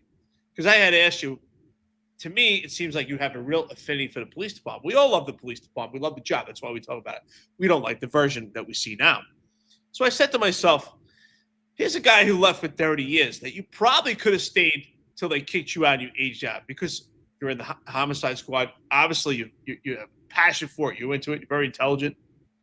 And you left. You said something earlier. Maybe you didn't realize. You said, well, when I got sour. And I said to myself, what was it that made him sour? But I actually have a couple of people texting me right now. And they said, ask him, I can't tell you who they are, but it's a couple of people. They said, ask him about the investigation that turned him sour, where people had to be moved, where they saved 2 girls, where a mother was killed in the Bronx. Could you tell us about that case, please? I see you smiling. A couple of people told me that I know. They said that you get real heated. Oh, so let's hear it. So in the realm of no good deed goes unpunished. So case is still active, so I'll keep some names out of it. But we're in the 4-9, and I go to a homicide in housing. Housing is everything. And I show up, and there she is. She's got a few bullet holes in her, and there's bullet holes in the living room. So I step in, and I'm just looking. Like I said, I'm being very honest. I'm a very laissez-faire boss. The detectives, once again, before I would go any further, because this is actually one time that I actually did something and to help out, and it, but like I actually got involved where I usually would let the detectives do things, but so the detectives do all the work. Okay, so I want everyone to understand that it's the cops and the detectives, and they're the ones. You'll never hear me say anything different. So I walk in the door and I walk back into a back hallway, and there's a bedroom. And they're bunk beds, and there's book bags, and there's clothing. And so I look at the 2 4-9 detectives that are there and the 1 homicide detective, and I go, where are the kids? And everybody kind of looks at me like, I'm like, where are the kids? There's a dead woman here. Where are the children? And so we're all kind of looking at each other, and I look right, because I wasn't going to, I go, I'm going to ask you both to make a decision. The 1 homicide detective that was with me and the case detective from there. I go, I cannot unring this bell once I ring it. If I make this phone call about these 2 girls, it's on. It's on. And they both look at me and they go, okay, do it. So I call my captains. The captain shows up. I call and I said, there could be a kidnapping, possible murder of these 2 girls. So we instantly go into our new mode. As I've said many times, I'm not the biggest fan of executive management at crime scenes, but sometimes you need a quarterback. And this is one of those times. because you needed an executive to be able to make phone calls that a sergeant couldn't make. And you needed an executive to field calls from the bigger executives that a sergeant shouldn't be doing. And so I asked this one patrol sergeant, great guy, I go, can you call your CO? Tell him that, because he said he was working. He needs to be here. And I'll skip on that one. He didn't show up. Okay. So we have an XO now that shows up, and we got my duty captains, and we're all making phone calls. And so I want to tell you, because of all these other agencies involved, I'm going to continue this story. All the agencies involved and all the people involved, when I'm telling you, everybody was on point to find these girls. It was one of the greatest moments, because we're going to get to the end of it. So now we're calling ACS, which normally doesn't do a lot of cooperation with us. That woman on the phone gave me everything. We end up getting a phone number of one of the weird uncles in Manhattan. That starts the ball rolling. We call up Department of Education at 11:30 at night. Now, teachers, 9 to 5, right? Guy picks up the phone. Hour later, we've got pictures, because we found out what the two girls' names were. Not an hour later, a couple hours later, we get pictures. But at the time, we couldn't do an Amber Alert because we didn't have a car. We didn't have any pictures of the girls or anything like that. So the Department of Education is helping us. ACS is helping us. The Bronx DA squad, remember those guys? They're there on scene getting ready to help us with everything. So at some point during the night, we finally figure out who these girls are. Okay. I skipped through. The Department of Education guy didn't get us the pictures right away, because that's important for later. So now we're starting to develop. We got this weird uncle, and we figure out that who the father is from this weird uncle. And we also figure out a phone number of one of the girls. So now we're calling TARU. For those that don't know, that's our technical assistance response unit. And there's a telephony unit. That's great. They're aces. I've never seen an exigent circumstance case, an exigent, go up faster than that. That guy, we were on the phone for him for literally 15 seconds, and the trigger fish went up like that. That never happens. So now we're getting on the phone, and if you're familiar with how these work, they go within like 1,000 meters, which is a lot in the city. So we're kind of narrowing in, and as we're narrowing in on the phone, we're getting closer and closer to an address in the 4-6 precinct. From that, we're doing deep dives into everybody's history, and we finally name and where a couple of the addresses for the father. So we're getting video downstairs from the housing, because there's cameras in the front. So we get a picture of the father. We're getting video from the bus. We got a video of the father with the bus. And that's the first time we know the girls are still alive and the father has them. I'm fast forwarding. Dad killed mom, but dad has them on a bus. So at least we know these girls were alive when they left here and they were on the bus. We still don't know if he's killed them, because he's killed mom. So now the night's going along, and here's the cooperation. I was there to like 4 something in the morning, and I had been there like all day, but now my counterpart at the time, another sergeant, and the major case sergeant and this other captain come in. And so nobody wants credit. This is the best part. No one wants any fame out of this or any credit out of this. We're moving forward. We want to find these girls. So now those 3 guys take over. I go home, catch a nap, because I'm not a big fan of being the guy that's exhausted. You're not helping anybody. So they finally get the trigger fish down to a building. And in that building, we realize that this guy's mother lives in that building. So the trigger fish gets up to the door. So now there's a captain there, and we don't have a search warrant, but we have an exigent. These girls might be dead. So are we going to bang the door? And this captain has to make that decision. It was a big decision, because we guess wrong, we're in trouble. So they bang the door, ESU goes in. From that, we get both girls, the dad, both girls say, mommy's head was full of red dye. So so they knew that he shot him. And we get the gun and we get his clothing. So you would think that this was a great case, right? The cooperation of multiple units, everybody coming together, right? You'd think that was a great case. No.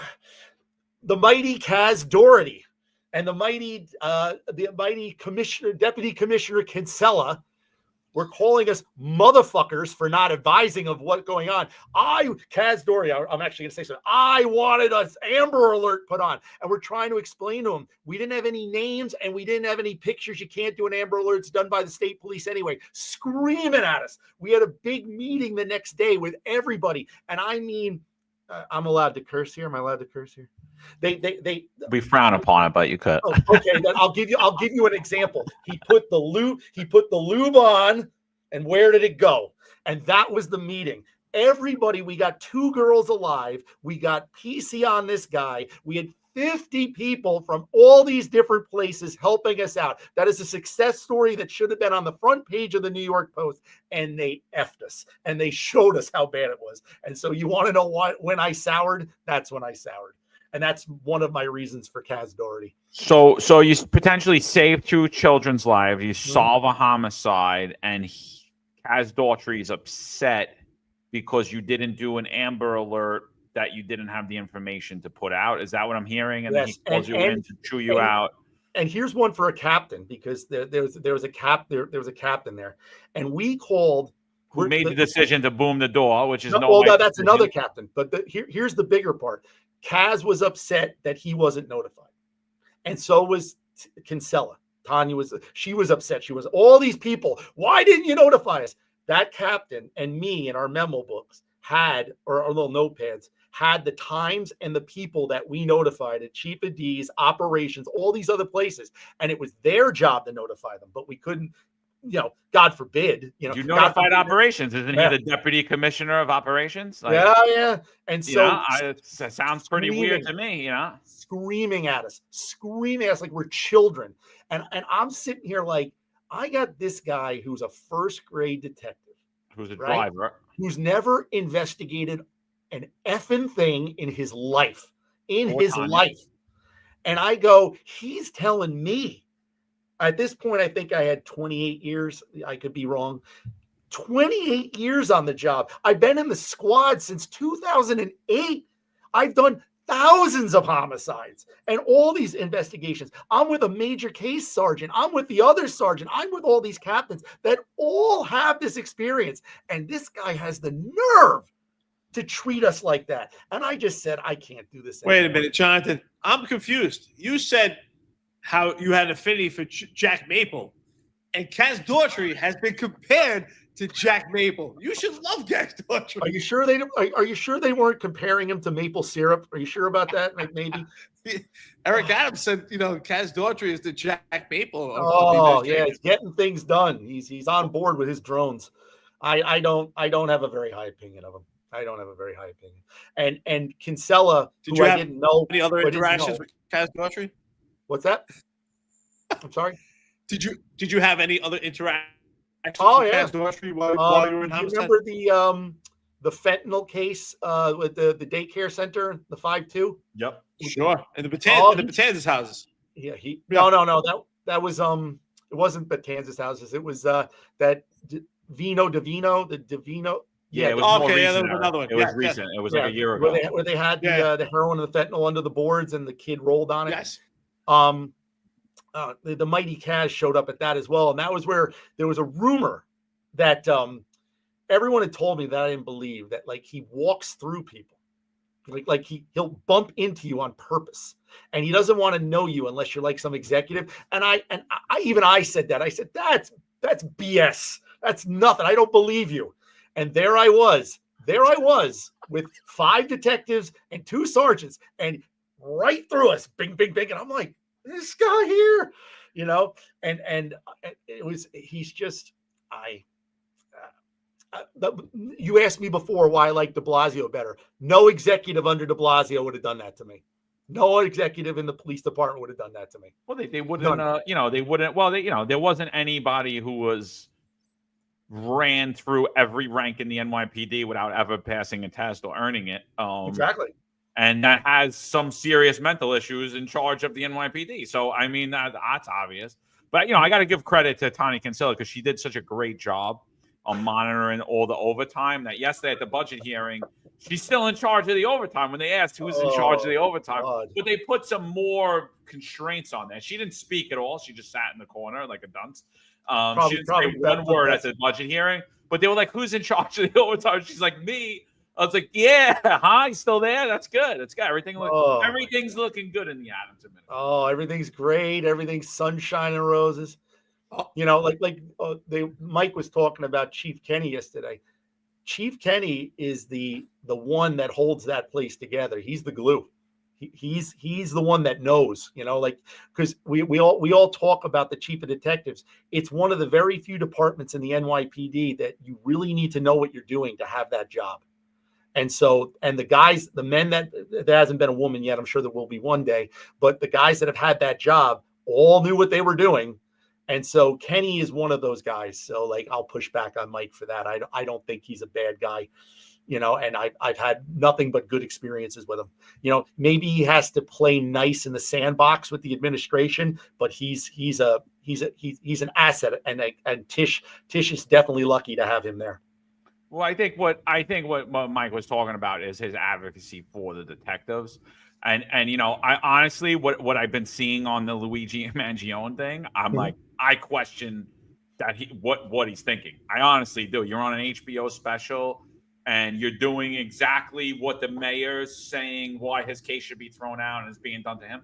And then that perp walk, I'm like, I don't know, man. Like, I'm not saying Joe Kenny's a bad guy, but I from my optics from the outside, I never worked for the guy. I don't know the guy. I'm saying, you know what, this is a terrible administration. And I guess if, you could be the smartest person in the world, but if they're going to roll over you like they're doing, you got a big problem because you're going down with them, basically, and that whole move with that Mangione case, I think that was Tish's and his biggest blunder. Those things, the perp walk, the HBO special, the inconsistencies and the statements to the media. I'm watching this thing. I'm like, is this the NYPD or what is this? Is this a new department? So I kind of agree with Mike, just as from an outsider perspective. I'm sitting there and I'm like, I don't know, man. What'd you think about the Mangione thing? Like the perp walk and them going out on HBO. I was hoping that wasn't his idea. I don't think it was his idea at all. I don't think I wouldn't have done it at all. I wouldn't have done it. It looks stupid. You made him look like a hero to all those people that are going to go kill insurance executives. You made him out to be a rock star, just like when Rolling Stone put the Boston Bomber on the cover. You know what I mean? It's the same vibe. So I think this was even far worse. I mean, they did a whole staged performance walkout of 30, 40 cops. That never happens. Can you tell? We have active retired, we have friends listeners, we got police enthusiasts, just regular civilians that are interested about police work.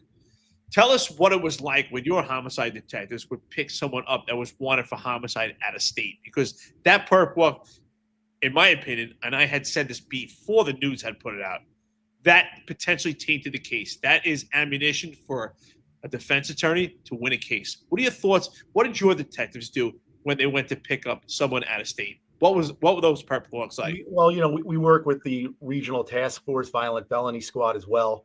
Well, if you're picking someone out of state, 99 times out of 100 now they have an arrest warrant, so no one's talking to anybody.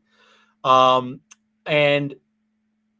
we always dealt with it professionally. It was never a big deal. If there was going to be a walkout for someone, for some infamous person, it would happen back here. It would either happen at the precinct of concern or it would happen at homicide over on Simpson Street. I've never been part of I wouldn't be part of one of those, that walkout. I don't know whose idea that was, but it was a dumb idea. And no, we wouldn't have done something like that. Maybe I don't want to disparage another borough, but maybe because it was Manhattan, they wanted the maximum video or audio for it, and that's what they were thinking, because and all the ESU guys walking around with a guy in leg and hand shackles and he can't move, coming off a helicopter. Whose idea was that? I don't know. It was dumb. What do you think about there's a lot of things that I think I like Jessica Tish. I like some of the stuff she's doing. I think the department looks a little bit more professional under her reign. But what are your overall thoughts on her? And then I'm gonna bring up something that came out yesterday in the meeting. What are your overall thoughts on Tish leading the department, billionaire heiress? obviously has some management experience outside of policing. What do you think about her being the police commissioner? From what I've seen, she's very put together. I know a couple of guys that work for her, and they say that she's on point. Like she's all business when she's here. Is she running the police department, or is Kaz? I don't know. It seems like she is, though, because I mean, I give all, just to backtrack, I give all the respect to Keach and Sewell. She wasn't going to play those games, and she left. You know, I mean, like, you know, she was put together too. She's smart. She has, as far as I can tell so far, she's got the best interests of the cops and the rank and file in her head. It seems like she's trying to clean things up a little bit, you know, because I mean, I've never seen you know, like the personnel order sheets that come out. I've never seen the transfers like that we're going through here for like when she first started. It's unreal the amount of people getting transferred around. I think she wanted to clean house. She's in charge. Like it's not a figurehead kind of thing. Like I felt with Eddie Caban when he was there, I felt he was a figurehead. I don't think he was in charge of anything. So at least with her, it seems that way. And sorry, it's funny, but everybody forgets the other guy. Can you remember the other guy's name? I know. Can you remember it? Eddie. Oh, Donahoe. He lasted a week. He lasted a week and a half before the FBI came and got him. So, yeah, you know. So, but yeah. So I think they're in good hands with her.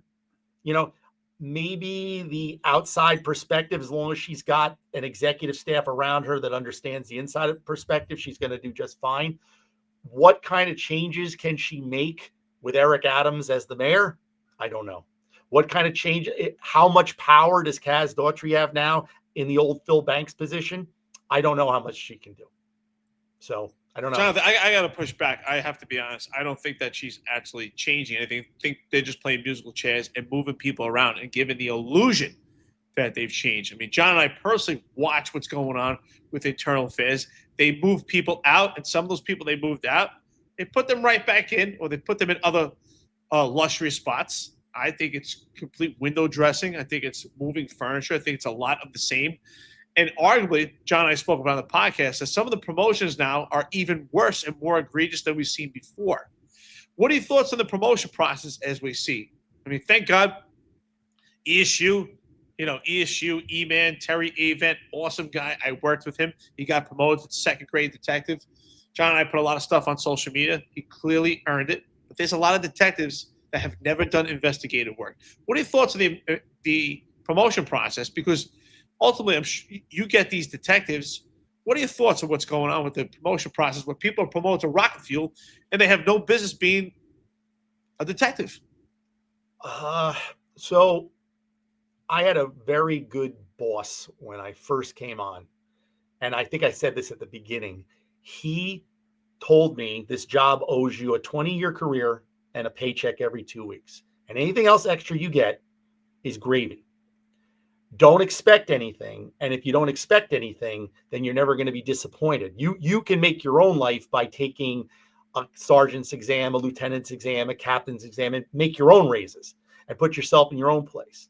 Now, having said that, because I have a particular angst towards the promotion process, because there was a guy that works in my office, Sheldon Smith, that was on two of those cases that I mentioned earlier. Fabulous detective, is still a third grader. He's been there for 13 years.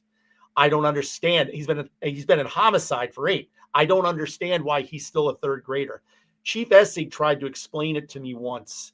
He said that you're never, you know how like the boss puts you in, I'm going to put you in for grade. You're not in for grade until you're on the grid. The grid is something different. So you have the lieutenants, you put your people in. Then it goes to the CO. Then the CO jiggers that list. Then the CO goes to the borough CO. Then they jigger that list. Then the borough CO sends it to the bureau CO. They jigger that list. And then it goes up to the first step and then the commissioner. at that level, there's about 140 people that are on the second grade list at any one time. And there's about 70 people that are on the first grade list at any one time. Once you're on that list, that's when you're on the grid. You're not on the grid until you're on that list. And then I'm not saying that, you can't pull a Kaz Doherty and just give him the money. I'm not saying that doesn't happen, but you're on the grid. And when you're on that grid, that's the one where you have to file paperwork to take them off the grid. So you could have the best guy in the world, the best girl in the world. And if he or she isn't on that grid, she's never going to get promoted. The other side of it is look, the hook is real. I watched guys when I was in PSA 7 that got away with murder, and I didn't. It's okay. I watched sergeants that just, ran roughshod in the 4-4. Great guys, loved them, good to party with, but just kept rolling along.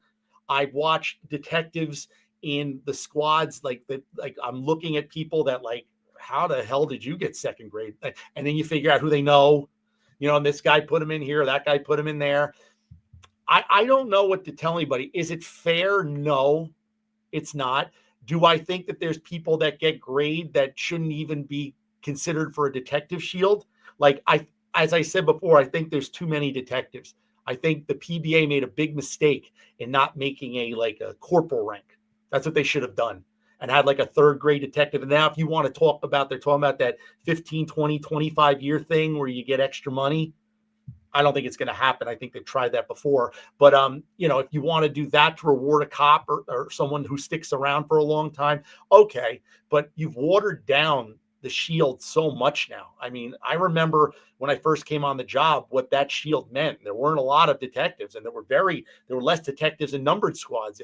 When I came to the 4-6, there were 4 first graders in the 4-6, the numbered squad. You're lucky you get 1 first grader in a numbered squad now. And they deserve it. They deserve it. Oh, they all do. With the amount of work they do, it's unreal. I've never gotten mad about the chief's driver. I've never gotten mad about chief of department, police commissioner's office. Everybody knows that when you get there, that's the VIG. You go there and you're going to get grades. Well, is that okay Nothing with to you? do about it. No, we hear that a lot, right? There's nothing you can do about it. We spoke about it in this podcast. Something we talk about all the time. But is that okay with you? No. Just because it's been done? No. And why should we just say it's okay and say it is what it is and allow it to continue to happen? That kills morale. You have this detective you're talking about. Why should he stay on the job? This awesome detective, 3rd grade, who hasn't been promoted. Why should he go out and do the work that he does when he sees others getting promoted by rocket fuel that couldn't hold the case in comparison to him? Why should he do it? I 100% agree with you. It got to a point with me where even like I said, 19 and a half years, I don't want to be a hypocrite. I got SDS. Okay. So, full disclosure, but I never wanted to have that kind of heartburn because I used to get viscerally upset for the guys and the girls I worked with. You guys are doing all the work. And I'm watching this person over here who drives a chief getting promoted. And it was giving me almost an ulcer. So I simply got to a point where I'm just going to keep advocating for him. My guys know. Remember that guy Sheldon Smith I mentioned? I went and saw Chief Kenny when I retired, and we had some great times and great stories and all that good stuff. At the end of it, guess what I did? I advocated for Sheldon again because the chief has to know about it. And that's on the boss. If the boss isn't willing to stick their neck out, and help out the guys, what are you there for? I mean, that's when you're supposed to do something for someone. You're supposed to protect the detectives. You're supposed to protect the cops. And when you get the opportunity to get in front of somebody who may be able to advance their career, that's what you do. And so maybe that's my answer to it. That's what I did to keep myself from getting really angry. But no, I completely agree with you, Eric. It's completely unfair. Listen, Juju's on here. He says, stop hating, work harder, or just do what he did and ride Jeffrey Madry's coattails all the way up to become the chief of department. Right? That's my advice. That's what I would say. So, all right. So there's a couple of things before we let you go. I know we're going almost 2 hours. I don't want to keep you all day, but Tish says she's gonna. She said yesterday at this hearing that she's gonna make tougher discipline for cops who commit misconduct. So this is a statement. She says, "Well, I believe that retraining is an important piece of the disciplinary process for things that are unintentional. One-off mistakes, it is certainly not appropriate for repeated conduct or for intentional misconduct," Tish said at the hearing. "And what I saw too often or virtually all the time for those type of things, the only discipline that we were giving out was retraining.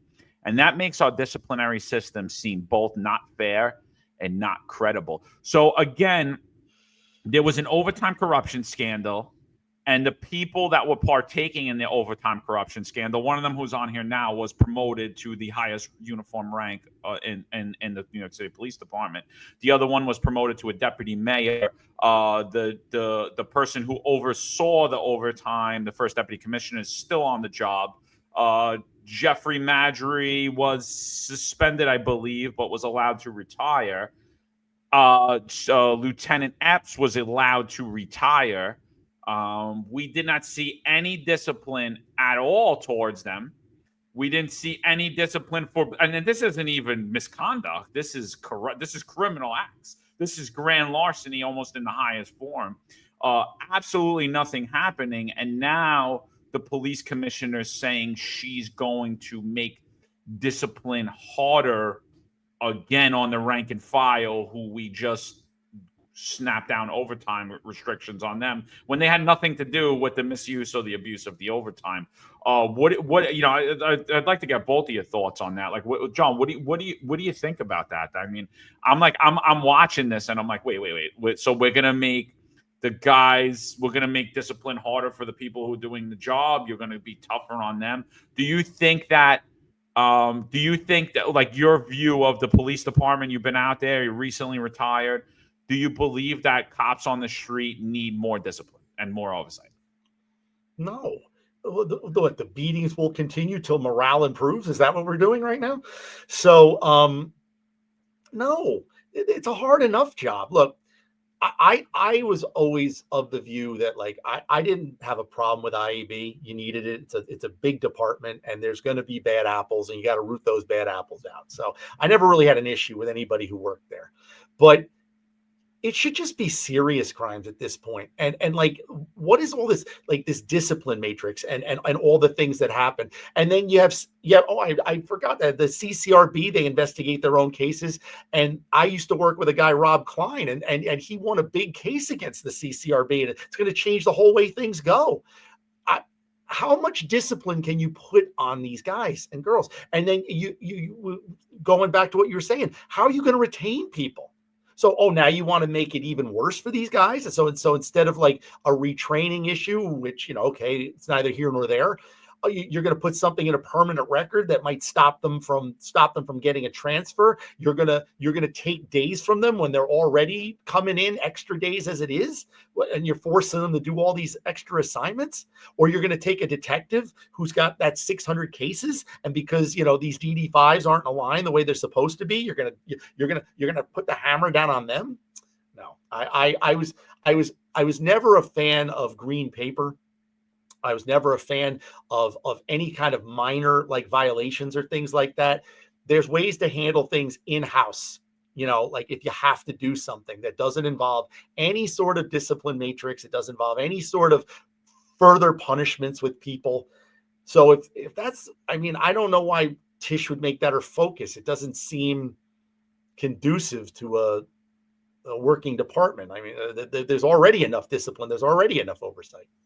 I can tell you what, to me, it makes perfect sense. It makes perfect sense because it's all a deflection, and it's diverting your attention from what's really going on. It's what's at the top. Now, you had just said that internal affairs should investigate serious crimes. I agree.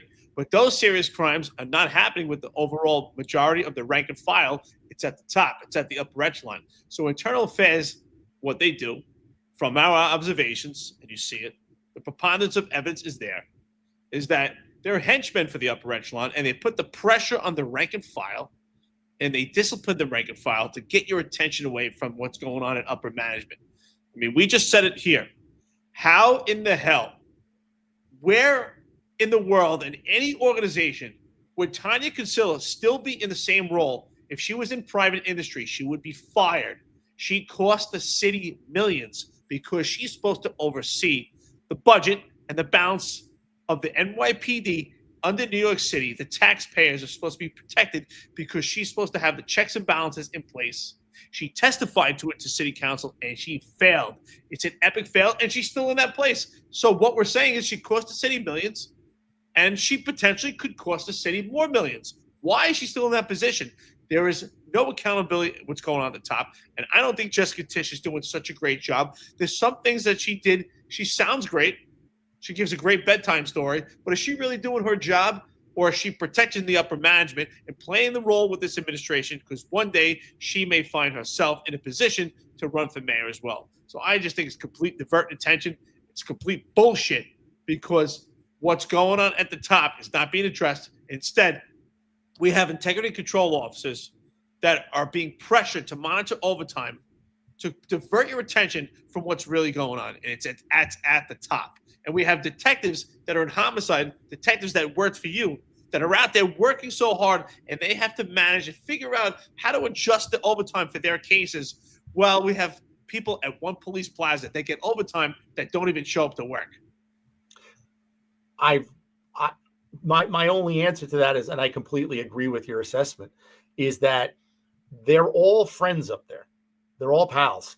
They didn't get there because they weren't pals, and you're not. And I think, much like, one police plaza, like when they have a new management come in, the red wedding comes and the knives come out and everybody goes, is because they're all, every one of them's got their fingers in it somewhere. And nobody wants to know. You don't want to know how the sausage is made. And I think they're deflecting away by looking at this other side of it. They're deflecting away from they don't want to touch Madry. They don't want to touch Epps. They don't want to touch any of these other people, because if you turn over that stone, I'm going to bet that all these other people know where the bodies are buried, and they're going to come back on them, and that's why it's not happening. You go after a cop in a precinct and an ICO, who cares? Like, they don't care, or like, you get a guy off post on transit, you take 10 days from him, who cares? Right. But you go after the chief of department, that chief of department's going to open up his file of tricks, and that's what's going to end up happening. John, what are your thoughts? You know what I find funny about all this too, because we're talking about all the hypocrisy of it. So another thing she said at the meeting yesterday is she's going to go after commanding officers if the cops continuously make bad stops. And then there's a new stat, compliance stat, or whatever the hell it's called, to ensure that the stops are being done correctly. You know who's overseeing that stat? Chief John Schell, who was the guy who was telling these cops to do the bad stops. We're not taking. So then I'm like, wait a minute. So the person that's monitoring the overtime was the person that was actually implicated in the overtime scandal, because numerous of the employees were transferred as a result of it. They allowed it to happen because they didn't pay attention to it. So they still remain in charge of the overtime. The person that was telling the cops and putting the pressure on the COs and the sergeants and the lieutenants to have their cops do these bad stops is now overseeing that the stops are being done correctly. And I'm like, what is happening? Like, I'm like, none of it makes sense. And that's why I think I like how it's being presented to the public. I think that the police department does present itself more professionally under Jessica Tisch. I like that interaction we just showed, like between her and Tiffany Caban. I think she is very smart. I just think that it's political theater, though. So I agree, because, if you were really cleaning up house, none of them would still be in the New York City Police Department. I mean, and then watching the whole Epps thing play out in the media, and I'm sitting there and I'm going, how did nobody get arrested? How did that happen? How did that happen? That was a clear-cut case of grand larceny, not just on her part, on the people that allowed it. And I'm like, I don't understand what's happening. And now she's making other allegations, and I'm again saying, I don't know. I'm not I don't think anybody's completely innocent in that whole thing. And I'm saying, like, I think this is something that the DA should be handling at this point.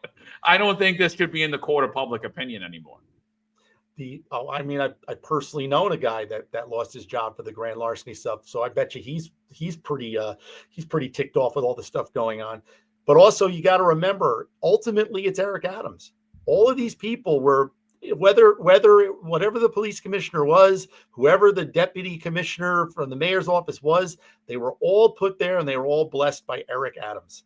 And so if Eric Adams doesn't want something done, and if he was to try and do something, it would put an embarrassing stain on him. Right now, it's just on Madry and Epps or whoever else is involved, and so if they can make it all go away, do the brush it under the rug until the end of the election, then that's probably what they're going to do. Well, I don't think this falls just on Madry and Epps. I don't think it's isolated just to them. There's a lot of players involved to actually pull off this amount of egregious overtime for her not showing up to work. And Eric Adams is responsible also because he appointed Madry. Not only did he appoint him for about 18 months while Kaz Daughtry was promoted by Rocket Fuel and out on media and propelling and perpetuating this drone program and really being the front man for the police department, the de facto police commissioner. Madry was MIA. Madry was busy studying for the bar and obviously doing other things. This falls on Eric Adams because in a leadership position, you're supposed to make observations. Tiny Kinsella completely failed at her job. The overwhelming majority of the upper echelon failed. I mean, I always say every chief is compromised because they saw what was going on. No one said anything. I don't think this is isolated just to them. And even if you made a mistake as a leader and pointed the wrong person, you see what's going on. You have the appearance of impropriety. At some point, you have to step in and say, okay, it's time to make some moves and make some real changes. Did Tish make a real change? Tiny Kinsella is still the first deputy commissioner. That's a huge problem. She's part of that entanglement. Yes. Maybe she was told not to do anything. Exactly. Yeah. Because again, I agree with you. It all falls on Eric Adams' shoulders, right? Like when he was a lieutenant and he was out there running his political rallies, what was he always saying? The buck stops with the mayor. It stops with him. And now, like, he doesn't want the same accountability. He's like, why is everybody looking at me? It's like, well, you're the mayor. The buck stops with you, big guy. It's true. So another thing, John, gang database. I know you didn't work directly with it, but just your thoughts on it. Before we get your thoughts on the gang database, council member Althea Stevens, she's been a big proponent of getting rid of the gang database. This is there were two prior hearings about the gang database specifically, and at both of those hearings, numerous members of New York City Council testified that the gang database does harm to their communities, but never articulated what the harm was that was done to the people that are actually listed on the gang database. And then yesterday, again, at the budget hearing, I just want to play this for everyone because I was blown away. It wasn't even on the slate. Has nothing to do with the budget. But this is what she brought up. I think she was a little mad that we blasted her out on social media. Really, we didn't even blast her out. We just quoted her and put it out there. So this is Althea Stevens yesterday, again talking about the gang database, and again not giving one reason or one harm that it causes to the community, just making more assertions. But this is her. Good afternoon. How's everyone doing? Thank It's you. been a long day. I'll make it as quickly as I can, but I actually wasn't going to bring up the database. I was actually because I had real questions, but I just want to go on record for saying that it's interesting that it's so much pushback against it. And I think that when we talk about collaboration meaning listening from both sides. Since we've had this hearing, I've had death threats, I've had articles written about me, and trying to make it seem like I'm trying to do something other than say that this tool is not working and it is hurting the Black community, and it's also hurting the relationship with NYPD and communities like mine that I live in and I've been in. And so this conversation, as if I'm trying to do anything other than the right thing, is very problematic for me because I'm not here to be your enemy. I'm the person who actually have been fighting for the last 3 years to get more cops in the 4-4 because they're struggling with actually getting to the quality of life things because we have high shooting rates. That's what my district looks like. I've sat there and I've seen, since I was 16-year-old, have lost friends to gun violence. So I take offense that people are not trying to make it seem like I am your enemy. I'm not. And it's unacceptable. So I was not bringing it up. And it's saying that it saves lives, but it's also what is the cost that you're willing to have this database? It is breaking a relationship with my community. They're not going to listen. And so maybe stop trying to make it seem like we're your enemy and understand that we're in this together. And that's what community policing is about. So you might have an idea of what it's working. I'm telling you it's not. Because what is the cost? And that's what we need to be evaluating. And that's where the conversation should be. And that's why I'm offended. I want to do right by my community and my people. That's why I was elected. And no one is ever going to shut me up around that. So, John, what do you think about the gang database? What do you think about the bill to abolish it? Well, it's the same thing as the UF-250 database that they got rid of. You know, I mean, it was a good tool for people, and it kept track of things, and they brought it back. The 250 database they brought back in spades now with these level 1, level 2, level 3 encounters. And the detectives, when they talk to people, have to do them now. But the gang database, we've been doing that for years in ECMS. Years we've been putting people in the FIOs, listing them in it. I don't understand why you wouldn't want a gang database. If the man or woman is an identified gang member, you'd want to know who that person is. You'd want to know where they live. You'd want to know where the gang operates. Every CompStat I've ever seen or been to talks about gang locations. We can search the gang locations now on the computers through the PASS system and the DOS system. That's, you know, and that's leaps and bounds improvements in computer work. They think what they're doing is they're protecting individuals. They think that not being identified as a gang member in a database is going to somehow make them, I don't know, Rhodes Scholars or be able to get a job at a law firm. It's not how it works. All it is a tool for law enforcement to be able to narrow down a search pattern. Okay, so we're in Trinity territory. Okay, we're in Six Wild territory. We're in the Dub City territory, or I remember Six Wild. yeah, or we're anywhere. And so that's a helpful tool for people. She thinks that like it's damaging the community because the people in the community are actually in the gang database, and it's gonna fall to the same problem that the 250 database did. All we started doing, and giving up state secrets, is we just wrote it down. we kept the information somewhere else. All was we got rid of the database, and the only bad thing that happened with it was, so now, like, Eric works in this example, you work in the 4.0, John, you work in the 4.1, I work in the 4.2. The 4.0 gang database we could look at. We go, okay, this guy's in the 4.0, we could take a look. Now all they did was, because he's gonna write it down, is all we're gonna do is make a phone call now. And we're going to get the same gang database issue that we had before.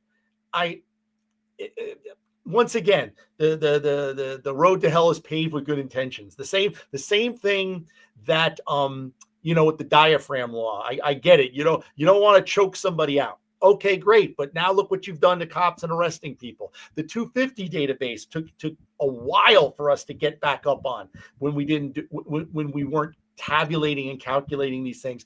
I mean, I remember they used to have them like in front of the desk. You just flipped up. You saw they stopped that day. If you had a robbery that day, you had a crime, you went and looked to see who was stopped over there.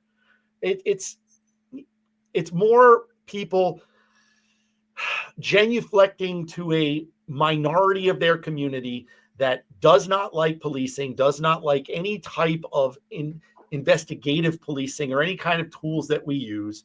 They want that they're all, and even though she's saying she's not part of defund, she's part of defund police too. So that's all that is. That's all it is. And no, I don't agree with. I think they should keep all the databases, and personally, I think they should be open to the public. I think if you have someone confirmed gang member, people should be able to know that. I think you should print out maybe without identifying information all the 250s you did that day in a precinct. I think that's something the public should know.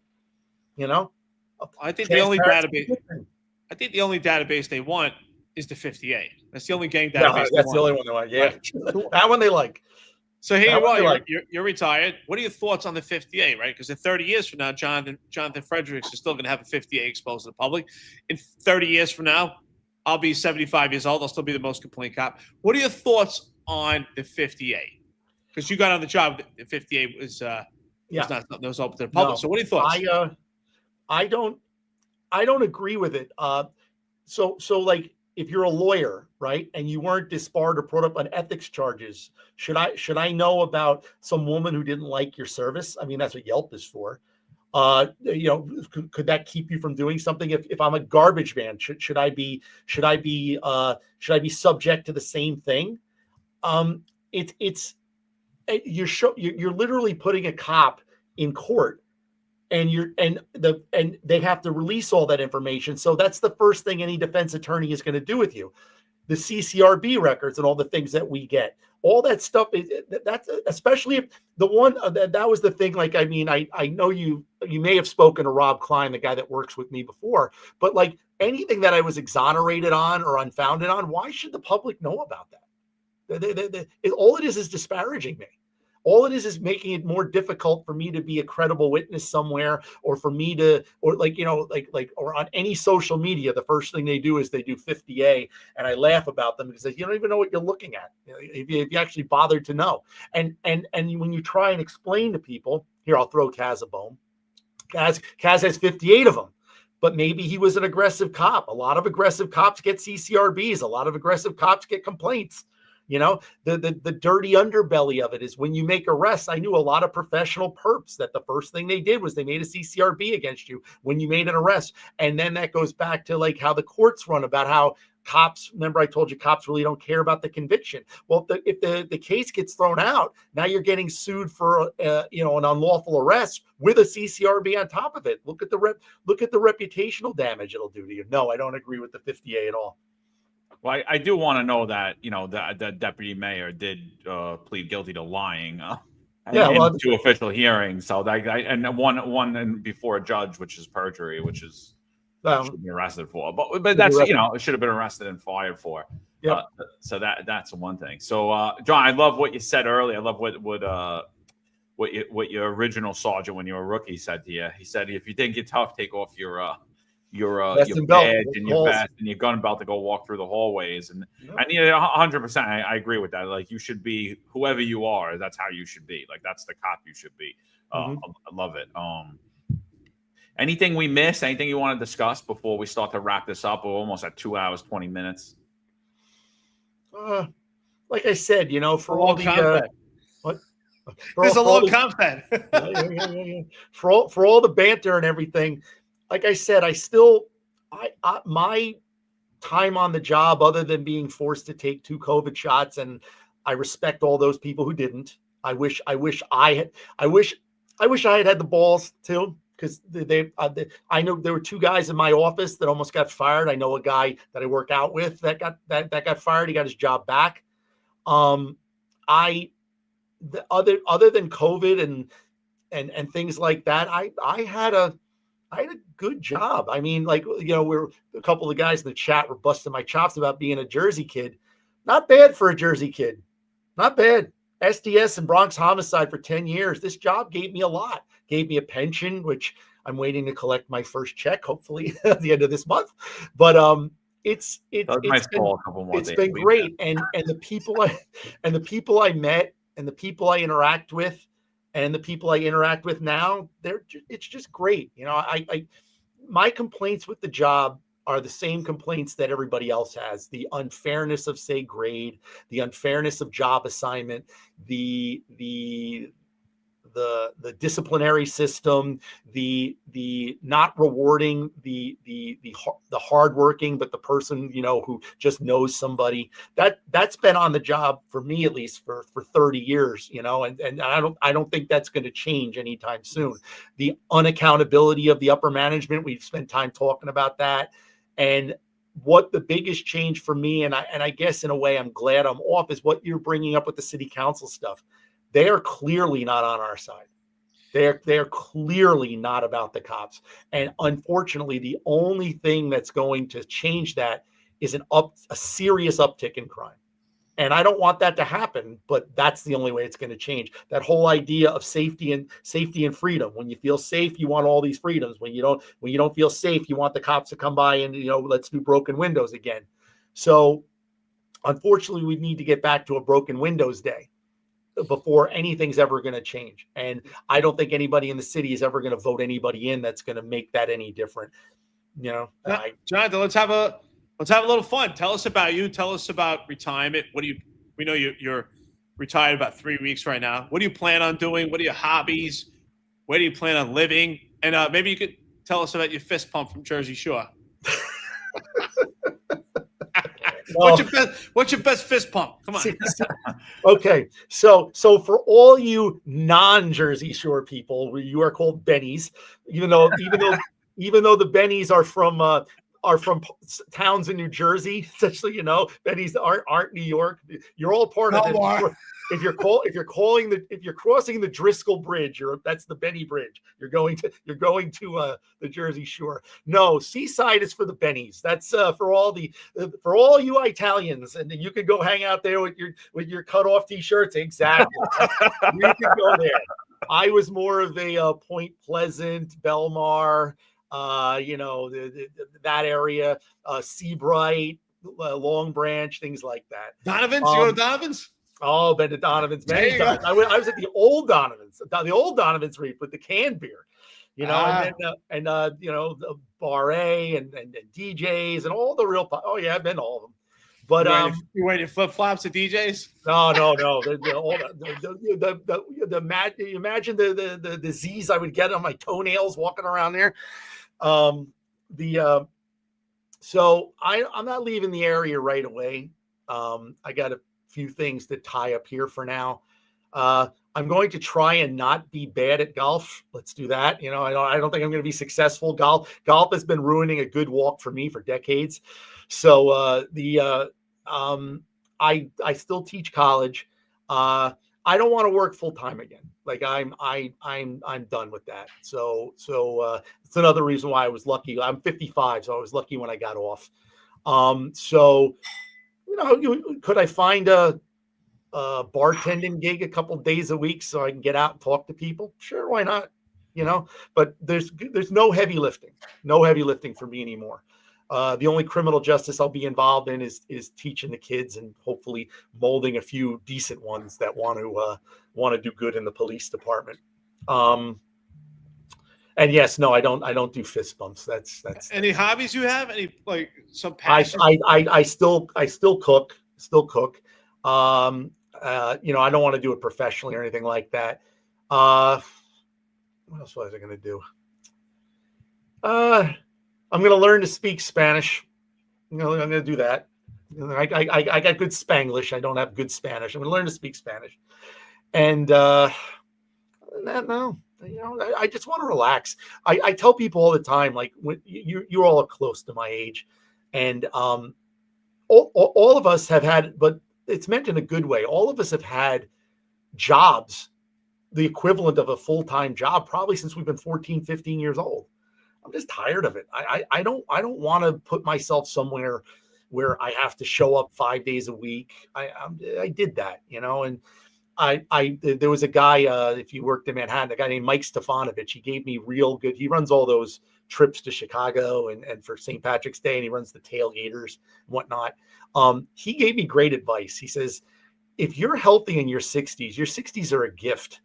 I said, and you should enjoy them, because then you turn 70 and things start breaking down. And that's great that you have $5 million, but if you've got a colostomy bag for $5 million, or you had a stroke or something at that point, what are you really going to do with it? So I'm going to work a little, but it's not going to be anything to where I have to report. Mike Freeze says you're a cigar smoker. I love cigars. What's your cigar? I like Plasencia's, nice. I believe it's the 1829. Yeah. My friend Dom Robinson and the cigar guys, that they have a little cigar club over at DBBX with the Bronx robbery guys. He turned me on to that one. So it was, I like those. I don't smoke a lot. So like I'm not lighting up every day, but when I do, I like those Placencias. That was a real nice cigar. Pat Donahue said he got 2 rumors for you. He said one that you're going to buy a Sprinter van and be a traveling masseuse, and the other one he said that you're doing a sports podcast with Mike Freed. And Mike, just throw us the name of your podcast out in the chat. I know you just started one. I believe it's Sports Beat with Fredericks and Freed, and it's on that. Oh, you are? You're going to be doing a podcast with Mike? I thought he was joking about that. No. So why don't you plug it, Mike? The guy doesn't plug the podcast. Like, come on, what's going on here? I was like, I didn't want to plug another podcast on this podcast. No, plug away. Yeah, we want to hear about you. We thought that there's that organization, Brothers for Others. They have the Blue Room podcast, and so one of the guys wanted me and Mike to do a sports show. So we do it like we're going to try and do it once or twice a month because we have to go down to like Phillipsburg, New Jersey to do it. That's where their room is. They don't do this like the Zooms, like whatever this is, the Zooms. So but it's good, it's lighthearted. It's not going to be like data driven. It's more like opinion. Like one of the first things we talked about was Pete Rose and whether this travesty of him not being in the Hall of Fame. We talked about the idea of like women's, like the transgender issue in women's sports, and like it's kind of a general knowledge conversation, and Mike's really good at it. So like he brings his A game with us. If you were interested in it, it's fun to watch. We could put it up when it's coming up. That's a nifty idea. Who would have thought that guys in retirement like would go out and do a podcast and give out their opinion on things? You ever think about that, John? Like, what a great idea. Who knew? But yeah, it's fun. It's good. It's fun. And Pat's probably closer with the masseuse Sprinter truck than with anything else. So yeah, that's probably true. Yeah. Noam Sane, a couple more questions before I get out of Noam Sane. He keeps asking, are you ever worried about the safety of your pension? I'm just going to answer. I mean, when you have morons running your city, I think you have to worry about the safety of your pension. When you have Brad Lander losing billions of dollars every year out of the pension fund, I think you have to worry when he's divesting for political purposes and not because of his fiduciary duty. I think you have to worry. I mean, I have faith that New York will turn around. That's why I'm hyper focused on the politics of it. Well, what about you, John? How do you feel about that? The state would have to go bankrupt. So if the state goes bankrupt, we have a lot more problems than our pensions at that point. It's not going to be something. The one that I know is got a couple of fairly savvy guys with the money. The deferred comp is something they can go after. That's something you actually can lose, which is why most people should move it out of that. If my bit of financial advice, if you're going to have it in the deferred comp, you should move it into an IRA somewhere else, so the city can't touch it because they count it as income. But I don't worry about our pensions going away. They might. I mean, they might lessen them one day. Because I mean, there's been certain towns, like I think there's certain towns in Illinois, there were a couple in Louisiana where they lost their pensions, but that was like total, complete financial mismanagement. I know Lander loses billions, but the one thing New York City is good at, it's a revenue generator. Just brings the money. So I'm not worried about it. I think, and the one thing I think for pension really has nothing to do with us. I think the next tier coming is going to be 25, 55, like the teachers. And then the tier after that will probably be a 401k, but I think we'll all be gone by then. They want to get rid of the pension. And I think they'll eventually get their wish. They'll give the cops some decent raise, and there'll be enough cops that bite, or enough city workers that bite on it to get rid of the pension, because they're not seeing the bigger picture. That's my opinion. They got guys that sign away the healthcare that was already awful. They make it even worse for like that couple hundred. I was like, all right, guys, good luck with that one. Yeah. John, just 2 questions we ask every retired member who comes on. If you had to do it over again, we're gonna bring you back. It's early 90s. Do you come on again at that time? And then we bring you now, 2025. You're that young man again. Do you come on now? Yes and no. Yes, I would do it again. It was a much freer department. You were more of an adult. like I laugh, you can't stand in front of a building without a partner. I did midnight foot posts in the Webster houses, walking stairwells by myself. So I knew transit guys that did transit posts by themselves, and so I get it. Today, no, I got to make, as a cop, I won't even do boss. As a cop, I got to make a decision. You show up at a scene, you took care of that scene. You took that report and that was on you to get the information and get the job. And that's what the senior cop was for. I literally go out to things like when I used to have the coverage. So I would go out to things other than homicides, and I go out, and I told you before, there would be a robbery on a corner and you would have a captain standing there. And that captain is doing the interview. That captain is dictating what's going to happen on that scene. And I'm just like, when I first got to the squad, you didn't get a captain showing up to homicides. They didn't come out. They wanted to be left alone. If you needed them, they came out. And now they're everywhere. And I'm just like, I wouldn't want to be a cop during that. I'd be very frustrated. There's nothing to where I can learn and grow. You're constantly being micromanaged, and that's not a way that I would want to be a police officer today. So no, I wouldn't come on now. Awesome. Listen, Jonathan Fredericks, so happy to have you here. It's about 2.5 hours for an interview. Yeah. Showing great stamina. I love what you're saying. Great conversationist. So happy to have you here. We appreciate it. Any last words? Any advice for anybody out there that are coming on the job? Right now, if they are taking the job, what is your advice to them? The same thing that guy told. Well, the same 2 bits of advice that 2 people told me. If you think you're tough, you take off your vest and gun belt and go walk that hall. See how tough you are, and always and act accordingly. So once you know that now the gun and shield and badge are off, and the vest is off, and you're acting a certain way, that's the way you should act all the time. The job is what you make it. Like I said, I was a Jersey kid. I knew nobody on this job. Nobody. I walked in. I'd never lived in New York. This was all new to me, and look at what I did. Okay. So you can get places. And in order to finish up with, I told you before, in order not to give you, I understand the job isn't on the level with promotions. I get it. You are not going to change that. You're not. So do the best you can. Put yourself in a position to get the money, put yourself in a position where you can get the money, and then work hard to get it. And if it doesn't work out, all right, for a detective or a boss, you still have a pension at the end of the road, and that pension is going to be with you. So keep yourself healthy, and that pension will last you for 40, 50 years, and you get to laugh at the department after that.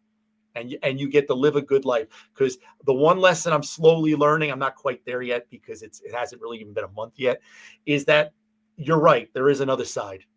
There is another side, and I'm getting to see it, and it's great. That's about it. Wow, awesome, brother. Yeah, listen, we appreciate it. We'd love to have you back on, and where can we find that podcast, John? It's called the Blue Room Podcast. You can find it on Facebook, and we link through that, and the dates when we're on will be there. And I think the next one is bad form looking at the phone, but let me just look. Don't worry, I'll do it all. Look, Eric's looking at the phone too, right? Yeah. I'm looking for his podcast. April 5th at 11:30 we'll be on. We usually do about the same length of time, about 2 hours plus, and we're doing I love it. And John, what's your social media handles? Where can we find you? At Fredericks 44 on X is the one I use the most. I am on Facebook, but I just use that for happy birthdays because I get sick of my friends calling me piece of garbage because I like Trump. So, well, listen, 2.5 hours. You show some real stamina here. Jonathan Fredericks, former NYPD Sergeant Homicide Squad. I would say thank you so much for your service. Thank you for being here. You're welcome here anytime. I'm sure at some point we'll need an expert opinion, perspective. We'll welcome you back. It's a pleasure to have you. And again, thank you so much for all the support in Derek's battle right now. Thank you so much for the support by funds. Thank you for the support by phone calls, all the friends and listeners, all the prayers you've been giving me. It's unbelievable. I am so overwhelmed and humbled. Thank you. We will not give up the fight. I will be here back Monday regularly. Right now, it's I won't be here Friday. I'll be doing the roundtable, but thank you so much to everyone. John, thank you so much for holding it down, keeping the Finest Unfiltered network going. We appreciate it. Jonathan Fredericks, pleasure to meet you. Rock out, brother. Thank you. Yeah, Thank you. Guys, just 17:05 today or 5:05 p.m. Check out the Executive Perspective. They're gonna have former Disorder Control Commanding Officer Anthony Raganella on there. They're gonna be going over disorder in the NYPD or disorder control in the NYPD. So they'll be going on that. What you're seeing. I think they're gonna be talking about the protest settlement agreement, which is something that Eric Adams and Ed Caban signed on to, and literally blamed the next day on why the NYPD, when you look at these protesters, when you look at the protest and the protest response of the NYPD, why when they get out of control, it appears that the NYPD hasn't been true to form as it is in other years, and they blamed it, even though they signed on to it. So, leadership's everything. Jonathan Fredericks, love to have you back on, brother. Great conversation. So that they'll be on 17:05 today. Sal Greco's show will be on tomorrow, 12:05. He'll be discussing Lieutenant Epps. And then Friday again, Finest Unfiltered will be back 08:05 we're going to do a roundtable. We're going to go through the week in news. So, we'll be back at you. So 17:05, Executive Perspective. Let's have the mayor, Eric Adams, the illustrious mayor of New York City, close us out. Here he goes. True to form. Here he is. Said it, that this is going to be the most exciting time for many of you. Many of you are making your careers off of me. No one even knew your names, and now you are popular folks who are getting interviews. Somebody wrote a book the other day about me. So many people are just enjoying the ride. Your Twitter accounts went up. You should be now going to your newsrooms and negotiating raises. That this is your time, because I'm for working people. And you are working people, and since you are making so many increases in your tweets and Instagram because of me, they need to give y'all a raise. I'm going to just go in front of all of your news buildings and protest with a sign. Give the reporters a raise, because you deserve a raise. So good morning. There's a handful of retired officers that don't live in the state that have a lot to say about the dream team, as I like to call it.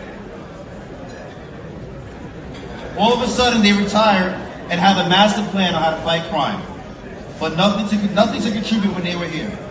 They want to come back and be part of the dream team. What can I say? Law enforcement professionals dedicate their lives to serving and protecting our community. But who's protecting their financial futures?